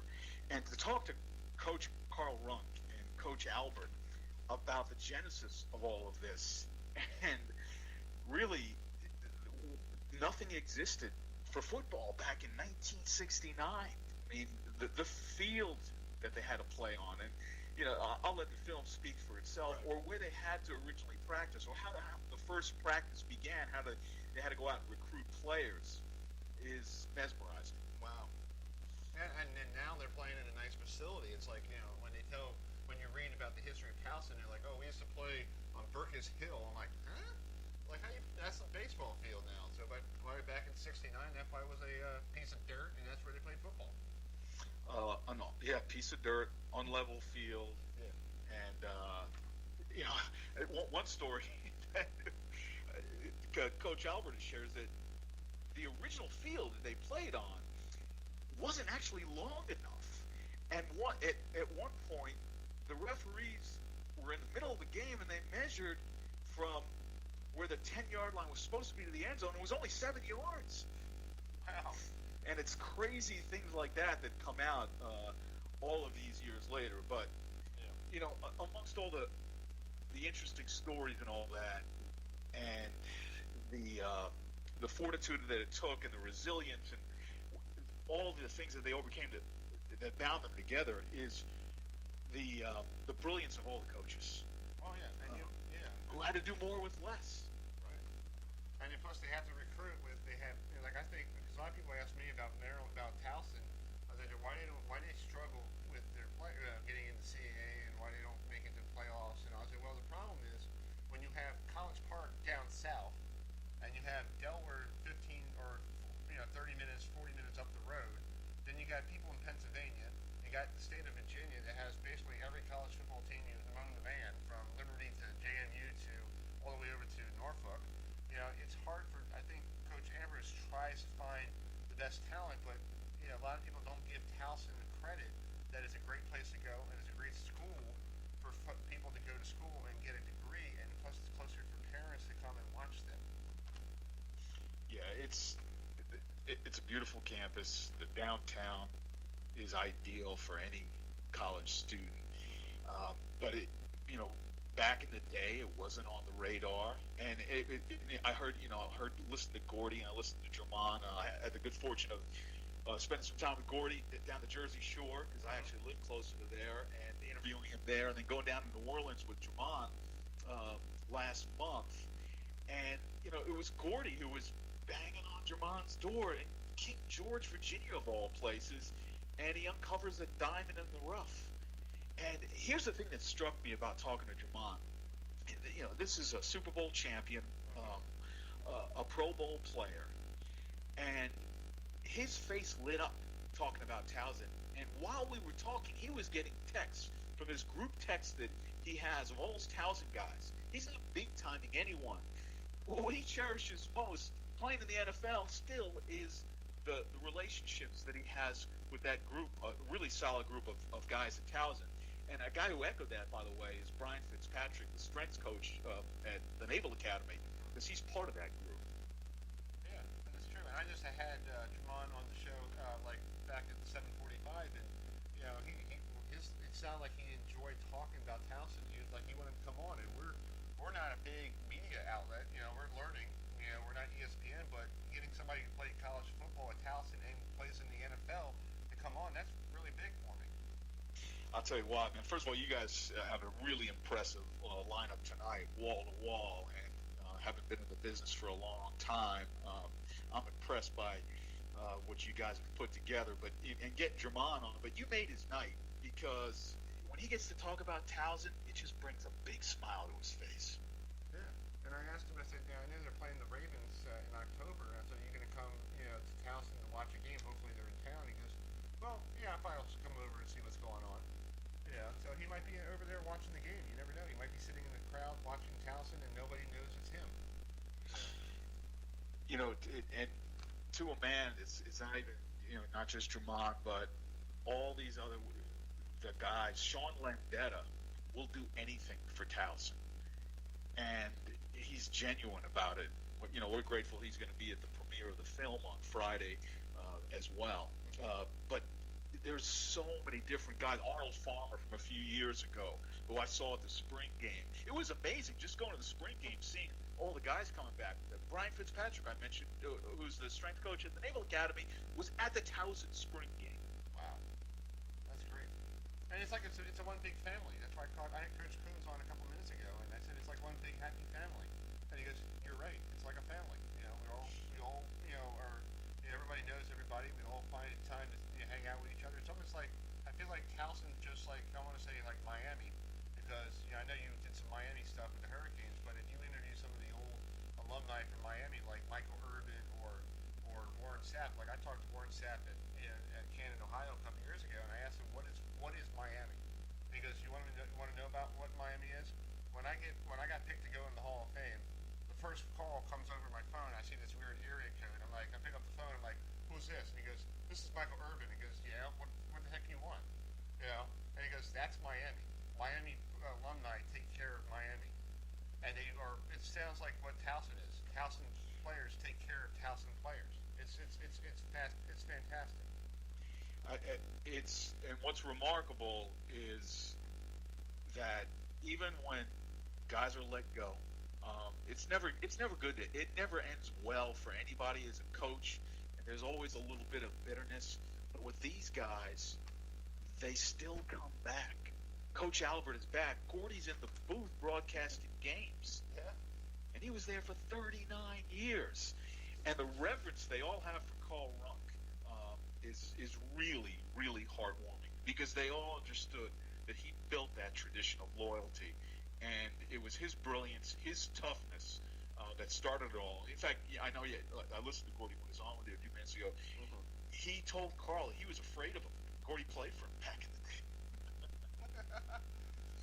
I asked Gordy. I asked Gordy. I said, "You had Coach Alberts as your one of the coaches." I was like, "How weird was that you're his boss now?" And he goes, "Yeah, that's strange. You know, I had to be his boss." And I'm like, you played for the guy. And he goes, "I know. It's kind of weird." You know. So it's pretty interesting. And I will tell you, Coach Ambrose, is one of the smartest and insightful and articulate men I've ever talked to, and it was a real pleasure. And he really added a lot to this film. Yeah, and I always have fun with Coach Ambrose, because when I first met him, Towson had a struggle with the quarterback, and I said to him as a joke, I said, "Well, I might have some eligibility left," and he looked at me and goes, "Well, can you quarterback?" I'm like, "Just give me Joe Montana's number, I'll be fine." You know, we all want to be Joe Montana. You know, so I see him every year, and I said, "Do you need a quarterback this year?" And he goes, "No, I'm good." I'm like, I'm like, it's a running joke with him and I, you know, and he has respect for me, and I have respect for him, and you know, and I know that he was very happy last week, a couple weeks ago, when he beat Villanova, because he was in that press conference, and he was having a good time with his players, and I know when you win, it's always a good thing to win. I'll share one little detail about the film that's really intriguing with Coach Ambrose. Is he attended the meeting back in the early 90s when Towson was considering dropping football, and we were able to uncover a tape from that meeting, and you could hear Coach Ambrose in passion plea to stand up for the program, and here he is coaching the team now a couple of decades later. Wow. Well, Jerry, or Joe, thank you so much. Sorry, I called you Jerry. But Joe, where does people can watch it? When is this film going to be out for people who are like myself, like who can't make it to the premiere on? Right. So Towson will roll out online this weekend, I believe, on Saturday. Okay. So you'll be able to go to TowsonTigers.com, and that's where you'll be able to see it. Wow, that sounds like fun. Are you going to be at the game on Saturday? I will. I'll actually be at the events on Friday. So I do look forward to meeting you, though. Yeah, I won't be able to make it Friday, but I'll hope to see you down the road. And if you guys do any cool projects, we'll get you on, and we'll have some fun talking about these other projects you're doing. That'd be great, and I look forward to promoting your show as well. All right, Joe. We'll be right back here on College Football Tonight. We have Todd Blackledge coming on, so that's going to be fun. We'll be right back. Thank you. All right.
Hello,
everybody. Welcome back to the College Football Tonight. We'll wait for Todd Blackledge to call us, but hopefully he'll call us. But we have another superstar on the line here, Adrian Beecher, who works for, he does his phone, Skype phone. It's a website for military folks who come back from the war who wants to work in communications, right? Yeah, we have college students and military veterans with experience in sports and So just talk about your the first month of college football. I've been seeing you on Instagram. You've been all around this great country. So just talk about every weekend. it's been pretty good so far. A lot of good games, a lot of good competition. Saw Ohio State versus TCU a couple weeks ago. Week 1, Washington versus Auburn. LSU versus Miami. It's a pretty big game. That's cool. So Go ahead. Yeah, go ahead. Go ahead. So this weekend you're going to be up in you're in North Carolina right now. So just talk about being in North Carolina and you're covering some good ACC schools.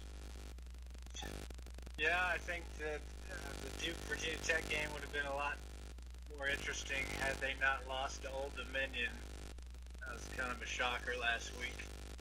But still, a lot of ACC teams doing pretty good this year. It's kind of flip-flopped. Yeah, FSU kind of losing the wind in their sail a little bit. But Clemson versus Syracuse this weekend should be pretty good. Both undefeated, and Clemson looking to, I guess, get some revenge from last year when they lost up in the Carrier Dome. Yeah, that's true. It's a good game this weekend with Clemson and Syracuse. Yeah, noon kick, so definitely Clemson's on upset alert.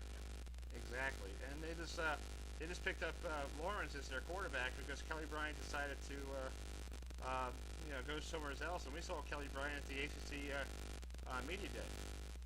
Yeah, they named Trevor Lawrence the starter. Kelly Bryant wasn't too thrilled about that, so he informed Dabo that he was going to take an exit from the program and seek to put his talents to use elsewhere.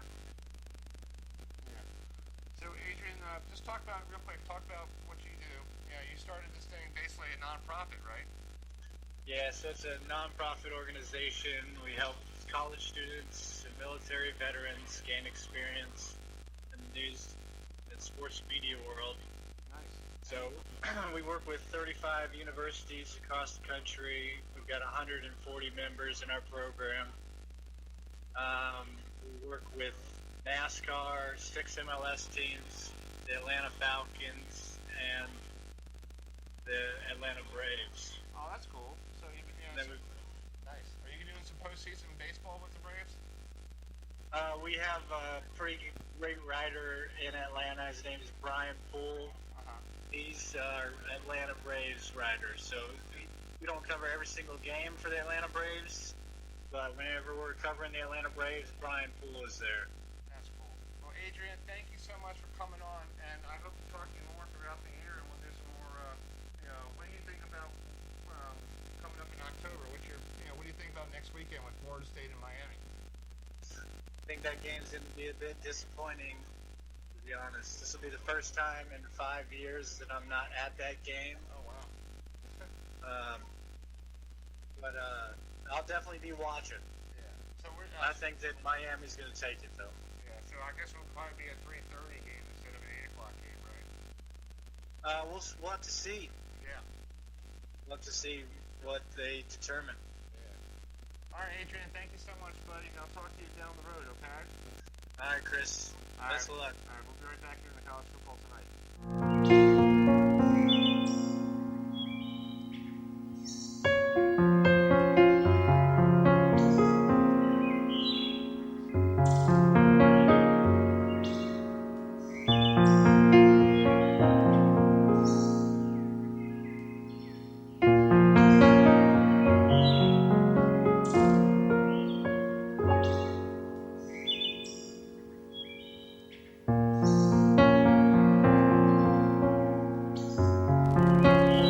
Welcome back to the College Football Tonight. We got Todd Blackledge. He's going to be down in Death Valley this weekend in South Carolina for Clemson and Syracuse. But last week he was at Winston-Salem with Notre Dame and Wake Forest. So, Todd, talk about this game this weekend with Syracuse and Clemson. What you see with these two teams undefeated and 4-0. Right, yeah. So we're excited about the game with two undefeated teams. Last year, Syracuse was able to upset Clemson up in the Carrier Dome. It was the only regular season loss for Clemson. They knocked Kelly Bryant out of the game, and really, I thought Syracuse's offense made a bunch of big plays.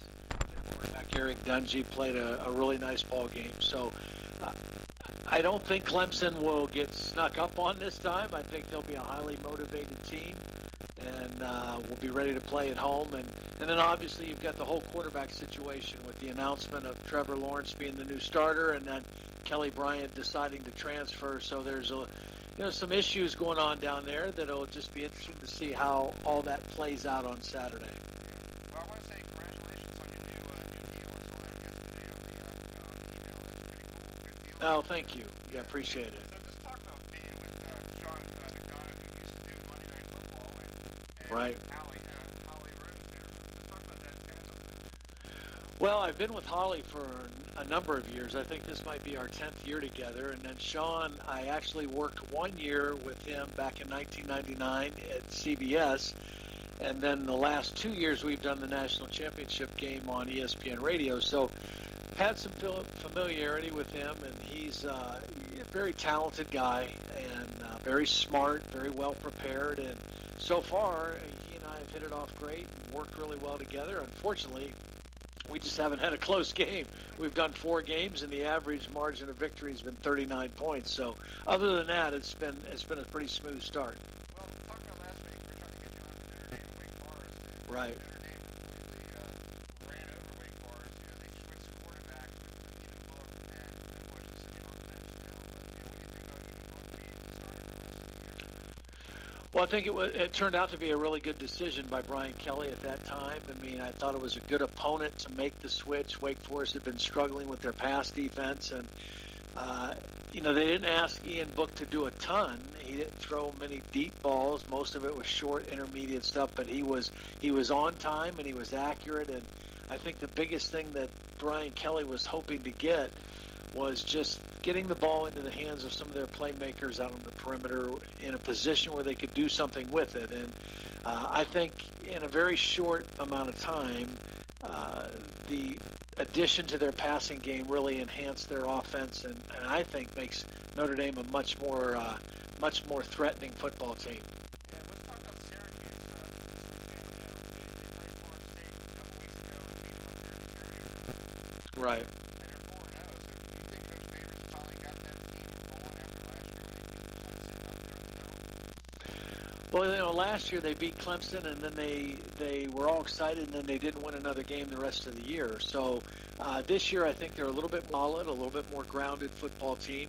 Again, they've got a talented quarterback in Eric Dungy. They've got a couple good skill guys.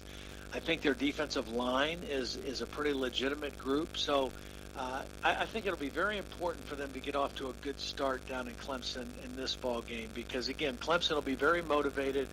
This was the only team that beat them last year.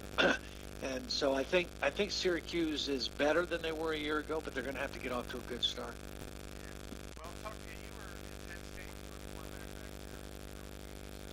You know, close eye on that Penn State, Ohio State game. Absolutely. You know, the beauty of doing a noon game on Saturday is I get back to a hotel and I can watch Penn State and Ohio State and enjoy that one, and at the same time hopefully flip back and forth and see a little bit of Notre Dame Stanford, because I think those two ball games are going to be outstanding football games on Saturday night.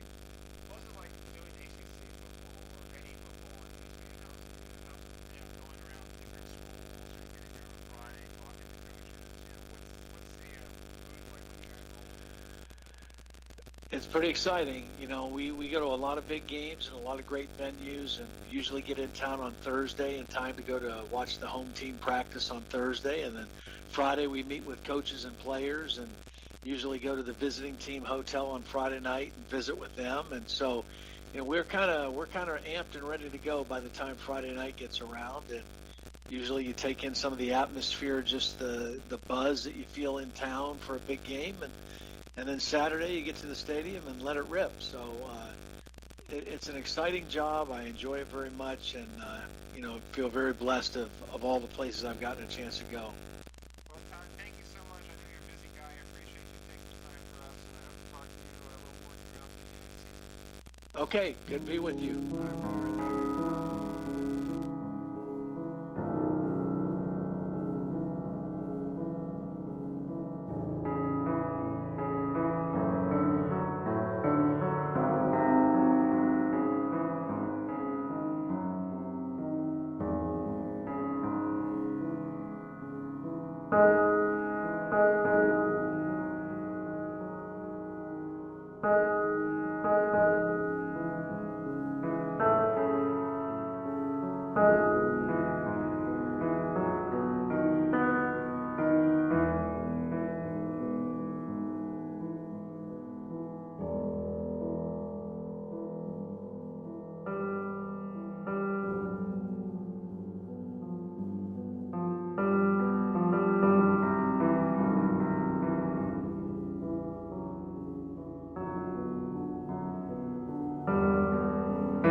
Welcome back to the college football tonight. We have Wes Durham doing the football game for the ACC Network on Raycom Sports.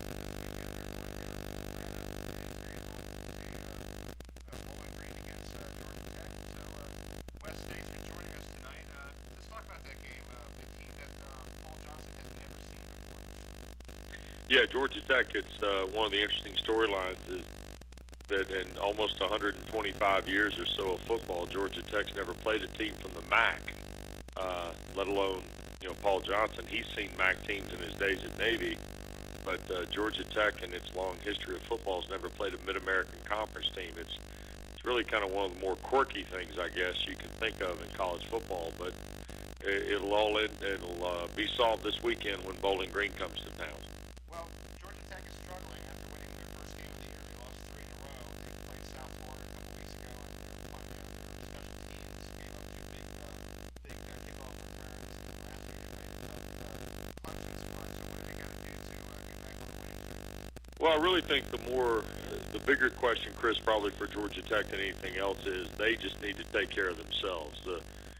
They've been their own worst enemy with turnovers. They've had 15 fumbles, of which they've lost, I think, 6 or 7 at this point. The offense has just not been terribly efficient at all. Some of that due to guys being banged up, and including Taquan Marshall in a couple of games. But, maybe they can get some things solved on Saturday against a Bowling Green team that struggled. And then they play at Louisville the following Friday night. So they got a chance to be 3-3 with still, half the schedule left. And sure, they're disappointed to lose at Pitt a couple of weeks ago and then lose the South Florida game you mentioned. But I think Georgia Tech can still, be a factor somewhat in the Coastal race, although I think the ball game on Saturday in Durham with Duke and Virginia Tech is a little bit of the early thunder in the Coastal for sure.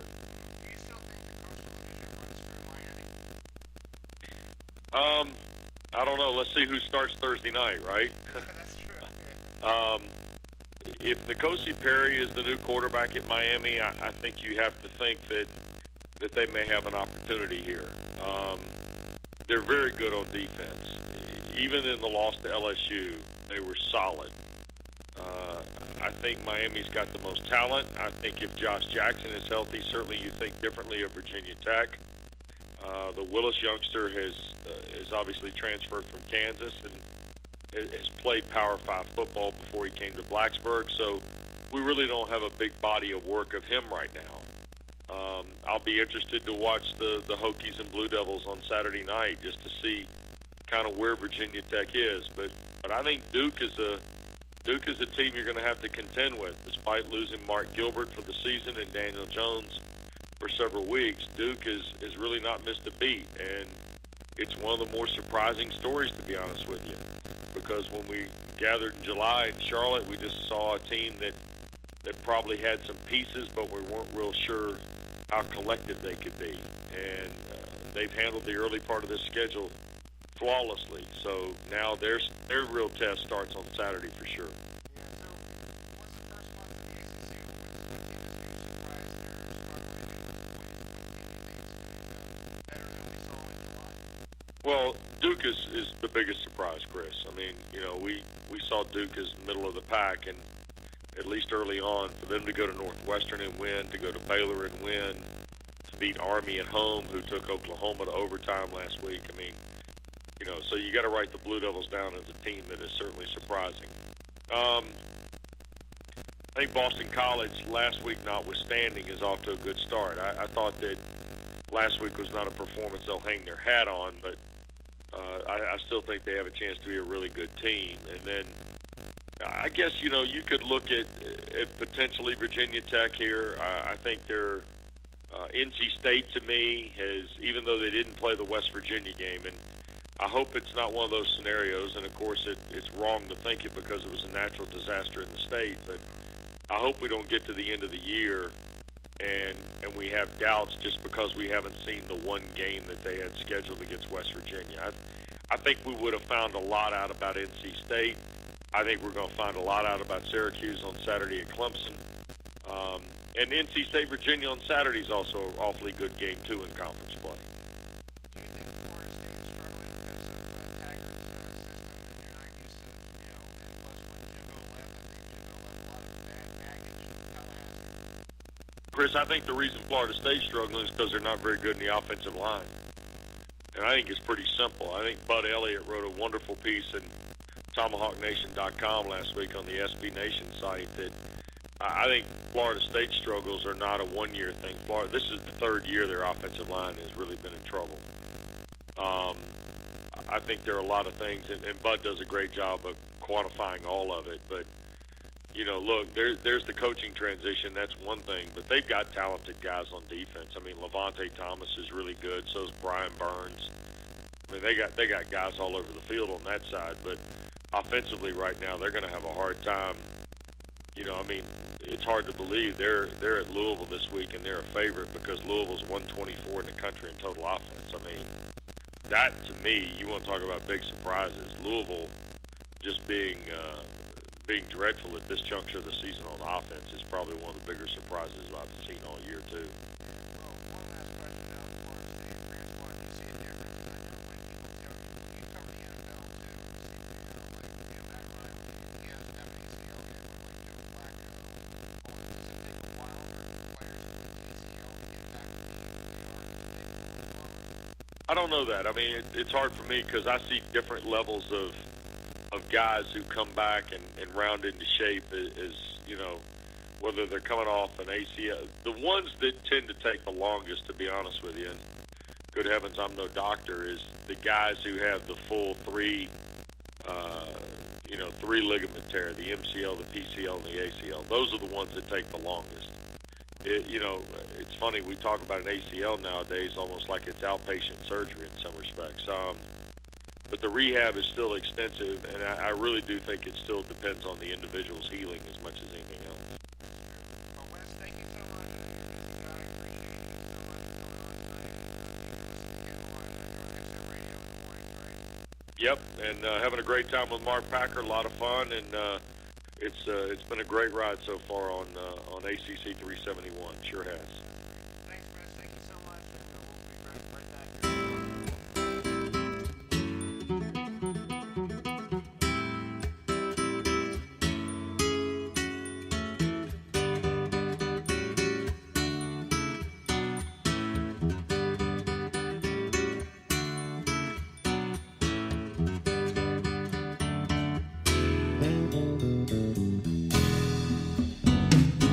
You know that it would be untrue.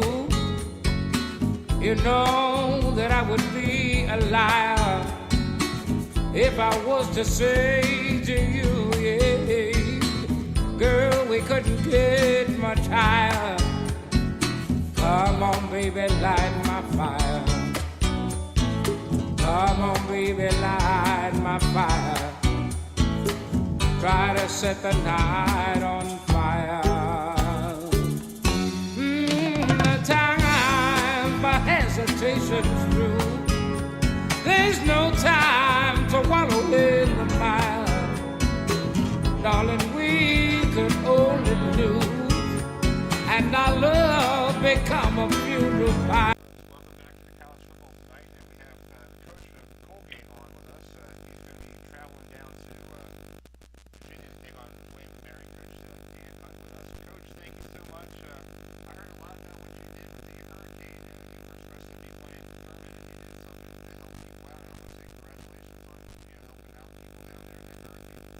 Oh, thank you very much.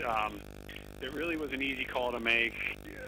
I would really think any team at Colgate would have done that, and certainly any team in our league would have done it. But we were able to donate our meals to help out down there, and I think our players were really happy to do it. Our administration was happy to do it, and so I guess we have a few more fans down in the South, they said, so we'll take it.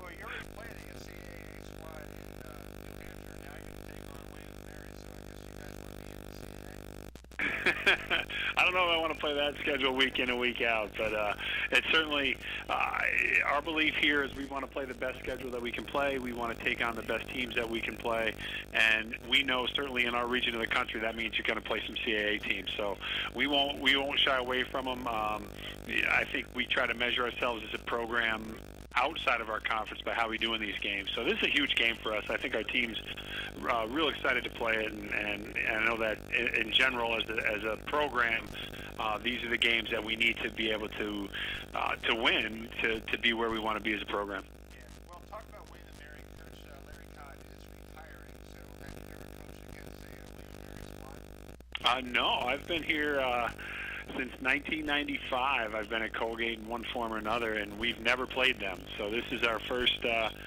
our first game against William & Mary, our first trip to William & Mary. But this is one of those programs that you kind of, as a coach, you strive to be. William & Mary, just you hear them, you know, good football team for a long period of time. You know, everybody has their ups and downs, but this is a program that is always one of the best teams in the East, one of the best teams in the country, and just consistent winning, you know, for so long that again, it's just a game we're real excited to play. Well, I was reading your game notes. You guys had some great, nice throwback uniforms. Oh yeah, they got a lot of hype from number one in Uni Swag. I guess that's a big website. Our equipment guy told me, but you know, they were last week. We wore them. They were a tribute to our 1932 team, who was undefeated, untied, and unscored upon, and it was the kickoff to Colgate's bicentennial year. So we kind of tied it all together, and our equipment guy Brock Hazlett did a great job. We worked on those things for 2 years to make them look good and to make them legal. So I'm glad it all pulled off. You know, back in the day, they didn't have to have front numbers. That was something we had to contend with. So we got that done and made them all legal. So you look like almost like the Green Bay Packers when you bring out the Packer uniforms. Exactly. So. Exactly. Well, talk about your quarterback. Let's talk about his development right now. Well, Grant is in his, you know, he's one of those kids you forget he's only a sophomore. You know, he's so mature. He sees the field so well. He knows the game so well that every now and then he'll make a mistake that a sophomore would make, and you're almost shocked by it. But, you know, he just continues to get better every week. His command of our offense keeps growing. I think what's great about him is he's got the perfect attitude and the perfect demeanor for a quarterback. He's very calm. He makes good decisions on and off the field, and you're usually going to see the ball in the right place. And that's something I think I think our offense only has one turnover this year. And when you can play ball where, you know, kind of our mantras have every drive end with a kick, and he makes sure of that. So, you know, he just continues to grow, but the great part is we have him for 2.5 more years. I can only imagine by the time he's a senior just how great his command of what we want to do will be. Yeah, talk about your defensive back, Tyler Castillo. Does he have a leg Yeah, in the NFL? Yeah, well, you know, we'll see. He's, you know, if they can live with his size, he's one of the best field corners I've ever seen. You know, teams to the field with what they like to do, particularly in the run game and the bubble screen game, he can stop that. But he's also in coverage. He's a ball hawk. You know, I think he's the active leader right now in the Patriot League in interceptions. Just a true. One of those guys that no matter what the drill, no matter what period of practice it is, he's going to compete as hard as he can. And he's one of those guys when you look out there, you say, boy, I'm glad he's on our team. Yeah, you guys do a lot of recruiting down in Florida. That's pretty good because a lot of kids from Florida don't really want to come up north because it's too cold or anything. Yeah, we have to convince them a little bit. But, you know, the thing about Florida is very few people are really from there. Most of them are transplanted Northerners anyway, or they have family in the north. So for a long time we've been able to recruit down there and find the right type of kid that wants to come up and play great football and get a great education. So I don't see that changing either. We hope to keep hitting that pretty hard. Yeah. Well, Coach Hunt, thank you so much for joining me tonight. I know you're a busy guy. Good luck this week down in Williamsburg, and I hope to talk to you throughout the season when you guys play in the postseason. And hopefully you never know, you might come to Towson for a game. That'd be great. You never know. That's right. I appreciate you having me. All right, we'll be right back here on the College Football Tonight.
college football tonight. We have our good friend Rob Sanders from our folks down there in Fox Sports 1400 in Columbia, South Carolina. Rob, thanks for coming on the show. Hey, thanks for having me. I appreciate it. No problem. Let's talk with, like when I was on your show, let's talk with the ACC. So let's start out with the Thursday night game with North Carolina and Miami. What do you think about this game tomorrow night? Well, North Carolina, I think, is going to have to find a new coach. I think Larry Fedora is on his last legs. Mark Richt is trying to develop an identity down at Miami, but they lost the opening game to LSU, and I don't think anybody takes them seriously until they can actually win a game out of conference. Okay, let's talk about Temple and Boston College. Steve Adazio's first game against his former team before he went to Boston College. I think A.J. Dillon is going to have a field day against Temple. He kind of got held up against Purdue. I think he had like 59 total yards, which is very un-A.J. Dillon-like. And I expect him to run for probably $150 and Boston College to win by a couple of touchdowns. All right. The game at 12 noon, and they're in Death Valley. Clemson and Syracuse, both undefeated teams at 4-0. So we had Todd Blackledge on a couple minutes ago, and he said this is going to be a great game at 12 noon, and people should be tuning in for it. Well, I think Todd Blackledge is wanting people to actually tune in to actually watch him cover the game. Okay. Clemson's got a revenge factor here after losing at Syracuse last season. And, of course, they've had the whole Kelly Bryant saga happening this week with Kelly Bryant deciding he doesn't want to play for Clemson anymore. And I think the young freshman, Trevor Lawrence, is going to come out. He'll have a pretty big game, and this game will be over probably the middle of the third quarter. Okay, you got Georgia Tech taking on Bowling Green, and Wes Durham's doing the game for the ACC Network. And it's going to be an interesting game for Bowling Green because they haven't played an ACC squad, and it's going down to Atlanta. Well, this game is interesting because Paul Johnson is, turnovers have killed Georgia Tech. They had, I think, 3 against Clemson, a couple against South Florida. They've already lost the game out of conference. Bowling Green is, I think you said right, they're playing their first ACC matchup. I really don't know what to expect from Georgia Tech because if they don't turn the ball over, they're a pretty good team. But when they're giving the ball away, they don't play very well. Yeah. Well, you got NC State versus Virginia. They haven't played each other in 5 years, so that's an interesting game there. That is kind of weird. In Virginia, it's kind of shocked some people, especially the way they ran over Louisville. But NC State, I think they're trying to become like the quiet dark horse in the Atlantic Division. They are trying to channel everything they've got into their matchup with Clemson, although they don't have enough talent to compete with the Tigers. But this should be an interesting game. Virginia's going to try to run the ball a good bit, but I think NC State will have too much. Ryan Finley, the young man that has come in and plays for NC State, transferred in from Boise State. And I use the term transfer because I think that might be where Kelly Bryant ends up. Okay. Would not surprise me. Right. Well, you got the game between Florida State and Louisville a couple years ago. Louisville put 73 points on them, and in Florida State, and I think Jimbo Fisher never learned his how to, he didn't get a beating. But now it's Willie Taggart, taking over from Florida State. What do you think is going to win that game? I don't know. The reason I say that is because I think both teams are they're just not with it. I think that Louisville's missing Lamar Jackson, and I think Willie Taggart needs some time. But if you look at the Florida State offensive line, they just don't look like what a typical Florida State offensive line would look like. They look like it's you and I out there trying to block for DeAndre Francois, and that's not going to work. Pitt versus Central Florida, the last year's paper national champion, but they're still going. They're still undefeated, and Scott Frost wished he never left to go to Lincoln. So, what do you think about this game? Pitt, they're going to be down near the bottom of the Coastal Division, I think, and Central Florida is going to win this game and tout it as another win over a Power 5 conference seed. Central Florida should win that game pretty big. The next one is Rice against Wake Forest, a the Demon Deacons, after losing to Notre Dame last week in a bad game on ABC. So what do they have to do to rebound against a Rice squad? Well, Wake Forest is 2-2 on the season. They run a bit of a hurry-up offense. Young man that they have a running back. I forget his name, but Corlin, I think is his name. Corny, yeah. Anyway, he gets about 16 carries a game, and he's averaging about 95 yards a game. But here's the great part: the Rice defense is like number 92 in the country against as far as their rush defense goes. I think he'll have a pretty big game, and Wake Forest will bounce back and get to 3-2 on the season. And the last game is Virginia Tech, who lost Josh Jackson this week due to a broken leg. Now they got to be transferred from Kansas, playing quarterback for the Hokies against a Duke squad that people haven't really seen yet, but Duke is surprisingly doing well. Well, Duke has non-conference wins over Baylor and at Northwestern. And then in addition to, I think, a win over NC Central, and I forgot who they played the first game of the season. But, you know, Duke has the old professor, David Cutcliffe, there, and he's like one of my favorite ACC coaches because when you talk to him, it's like talking to your granddad, but your granddad that's really smart about football. You get what I'm saying with that? Yeah, I agree. So he's just really smart, and he puts together a good team out there, even though he has to deal with academic restrictions.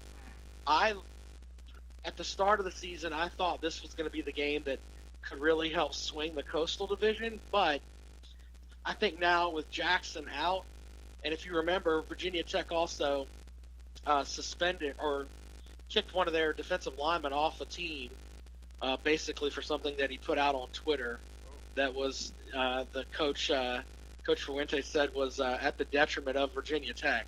So Virginia Tech right now is in shambles, in my opinion, and I think Duke will get the win.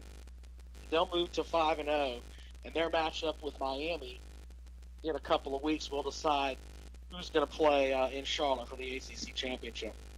Well, Rob, talk about your show. I've been freaking curious on your show. Where people could listen to your show if they're not in the state of the South Carolina area? Well, if you're not in our state, I mean, you could listen anywhere in the world on the iHeartRadio app. Just tune up Fox Sports Radio 1400. And the cool part is that I also podcast the show. In today's show, I have a reporter that broke the Kelly Bryant story. Okay. His name is Maney Robinson, and he did an interview with us today, so you can download the podcast and check that out. And there's the Clemson fan base right now is kind of split on Kelly Bryant, so we had phone calls about that today. Some were supportive, some were upset that he left the team.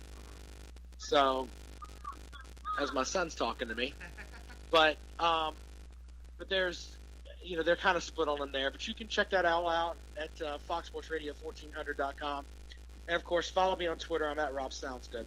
That's cool. All right, Rob, I'll talk to you soon, buddy. Thank you so much for coming on.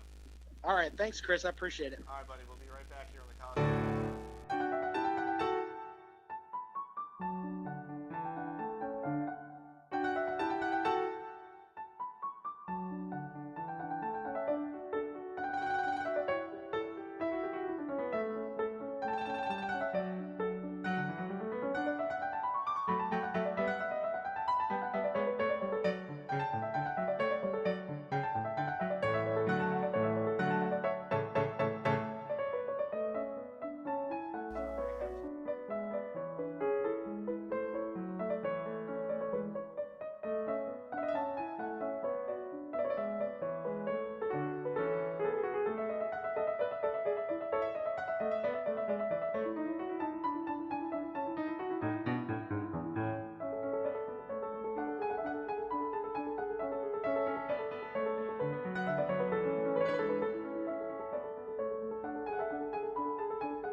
whatsoever. Yeah, with Stanford and Notre Dame. So what do you think about that game on prime time on NBC? Well, in the season, these are the type of games you always look forward to, where there's, even in September, potential playoff implications both for Stanford and Notre Dame. Stanford wins this game, they're maybe looking at a top 5 ranking, and same with Notre Dame, and from there you kind of control your destiny as far as taking care of business thereafter. Well, what does Notre Dame got to do with the running defense? I know last week against Wake Forest they grossed over close to 200 yards rushing. What do they got to do? Do they got to take on that Love kid who is a Heisman Trophy candidate? Well, there's a number of things that they have to take care of against Stanford. KJ Costello has been, doing a great job for them as a quarterback. Bryce Love has been slowed down a little bit this year, by his standards anyway. I mean, their rushing total is not where it's been in years past, but with players such as Whiteside receiving, they have a tall receiving core.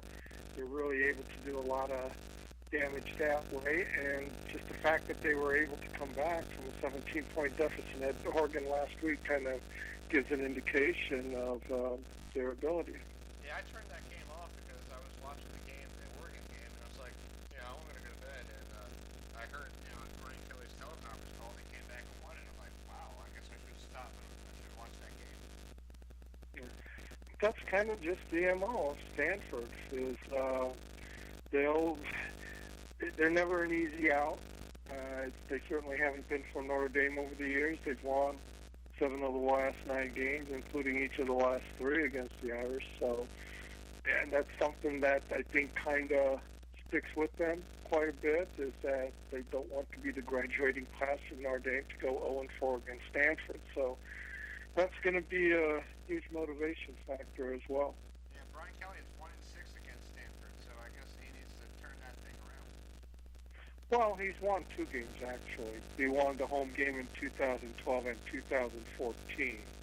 So he's 2-6 there. So, both of them, those games, 2012 they had to kick a field goal with 20 seconds left to put it into overtime, and then make a goal line stand in overtime to, potentially prevent a second overtime. And then 2014, they were down 14-10 with about a minute left, and facing 4th and 11 at Stanford 23, and Everett Golson threw a rope to Ben Quayak in the end zone, went for broke, and so both of the victories were very hard-earned, but Stanford has had some hard-earned victories as well. Each of the last 3 years, Notre Dame has kind of seemed to have the game under control. In 2015, they took a lead, 36-35, with 30 seconds left, but Stanford found a way to kick a field goal at the end to win it.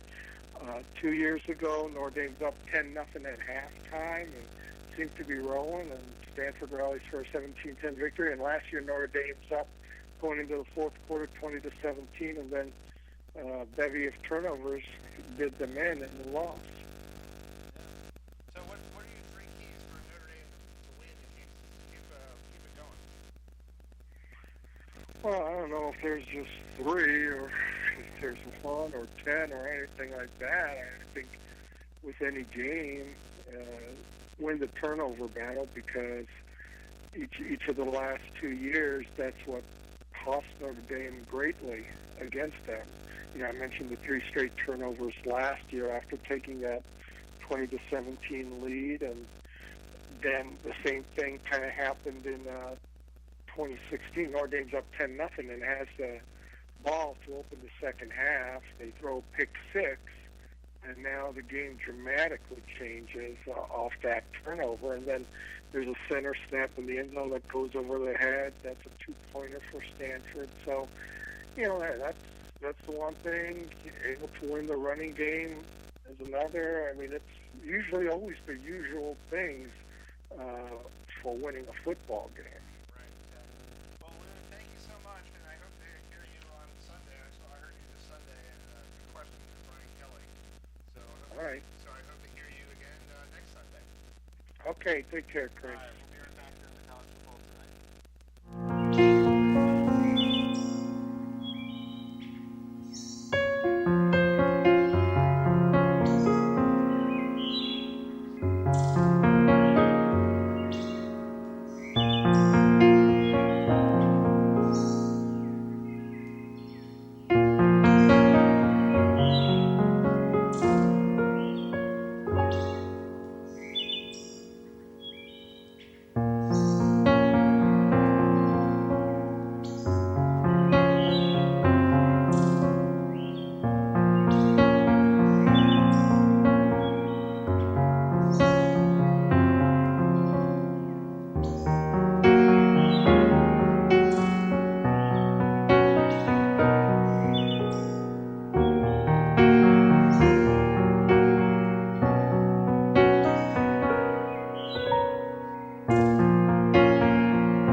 No, I'm flying out in the morning. Talk about this game. Mark Rick doesn't know. He's trying to play the old secret card. He's going to be quarterback for the Florida at 7 o'clock or 8 o'clock kickoff. So what do you think? Is going to be quarterback Perry or the other guy? I think they're going to use them both. I don't know. If they struggle early, I think he's going to get both a couple of series. I think you're going to see North Carolina do the same thing with Nathan Elliott and Chaz Surratt, who has finished his suspension from Shoegate, and he's a much better quarterback than Elliott, so he'll eventually get in the game, probably stay in the game. But at Miami, I have a feeling they're going to be doing this the rest of the year, so UNC is fully prepared to see both guys. They saw Rozier last year, so they feel like they have a beat on him, and if they're, given the way that they played at times this year, I think that UNC feels pretty confident with either one of them. How that they can handle it well enough to be competitive. Yeah, with Shoegate, did that really set the program back a little again? With all this stuff going on, and you thought that stuff was over with until this thing popped up before the end. Well, the other stuff, I mean, the second investigation they weren't punished for. When they were punished for the first time was stuff that happened under Butch Davis with players getting stuff from agents and stuff. But the Shoegate is basically over with. They still have two guys that have had staggered suspensions because 3 of the 9 players that got 4 games were defensive ends, 2 of them starters. They get one of the starters back tomorrow. Probably their best defensive player, so that will help. But I do think that they're going to be in better shape now because they're going to have more depth in the offensive line. A couple of guys that were suspended in a couple of games played last week against Pittsburgh and had an impact on the game. One of them forced a fumble on a kickoff. The other one played about 40 snaps in the secondary. And in this case, Chaz Surratt, I think that's a difference maker. When you go from a quarterback that can't stretch the field at all to one who can, but can also run and make all the throws, and a guy who has the potential to perhaps play at the next level, that's a big difference for your team in college football. They can use the whole playbook with Surratt. They can't with Elliott. So at some point when Larry Fedora decides that Surratt is QB1 and he's got to cut the cord to Elliott, I do think you'll see North Carolina elevate their game as a whole, certainly a full notch, if not more. So how special is that game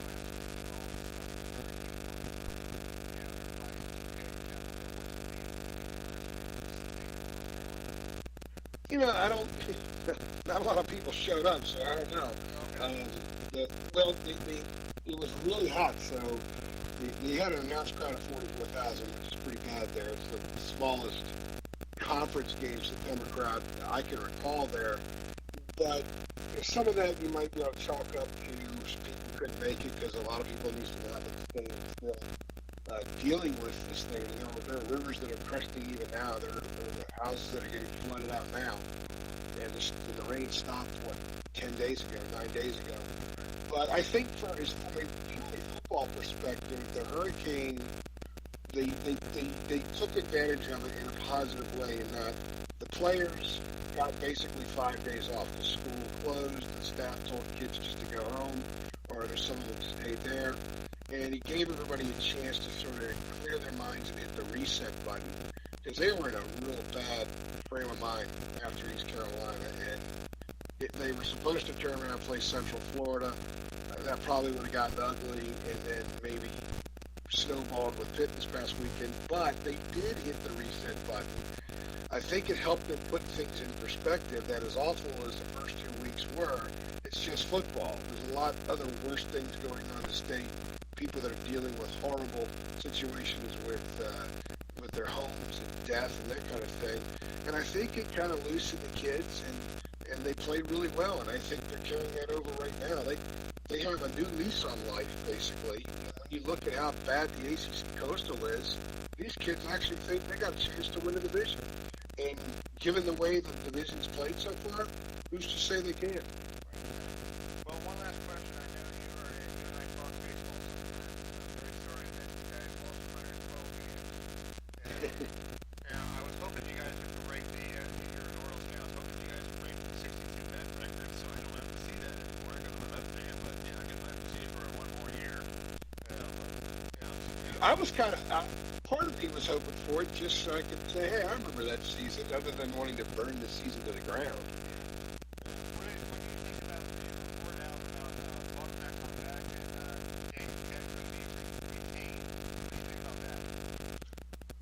Well, I'm surprised that Get's going to be retained, but they gave him the responsibility to rebuild when they let him make all those trades. I wasn't a big fan of him being involved with those trades. I didn't make sure he was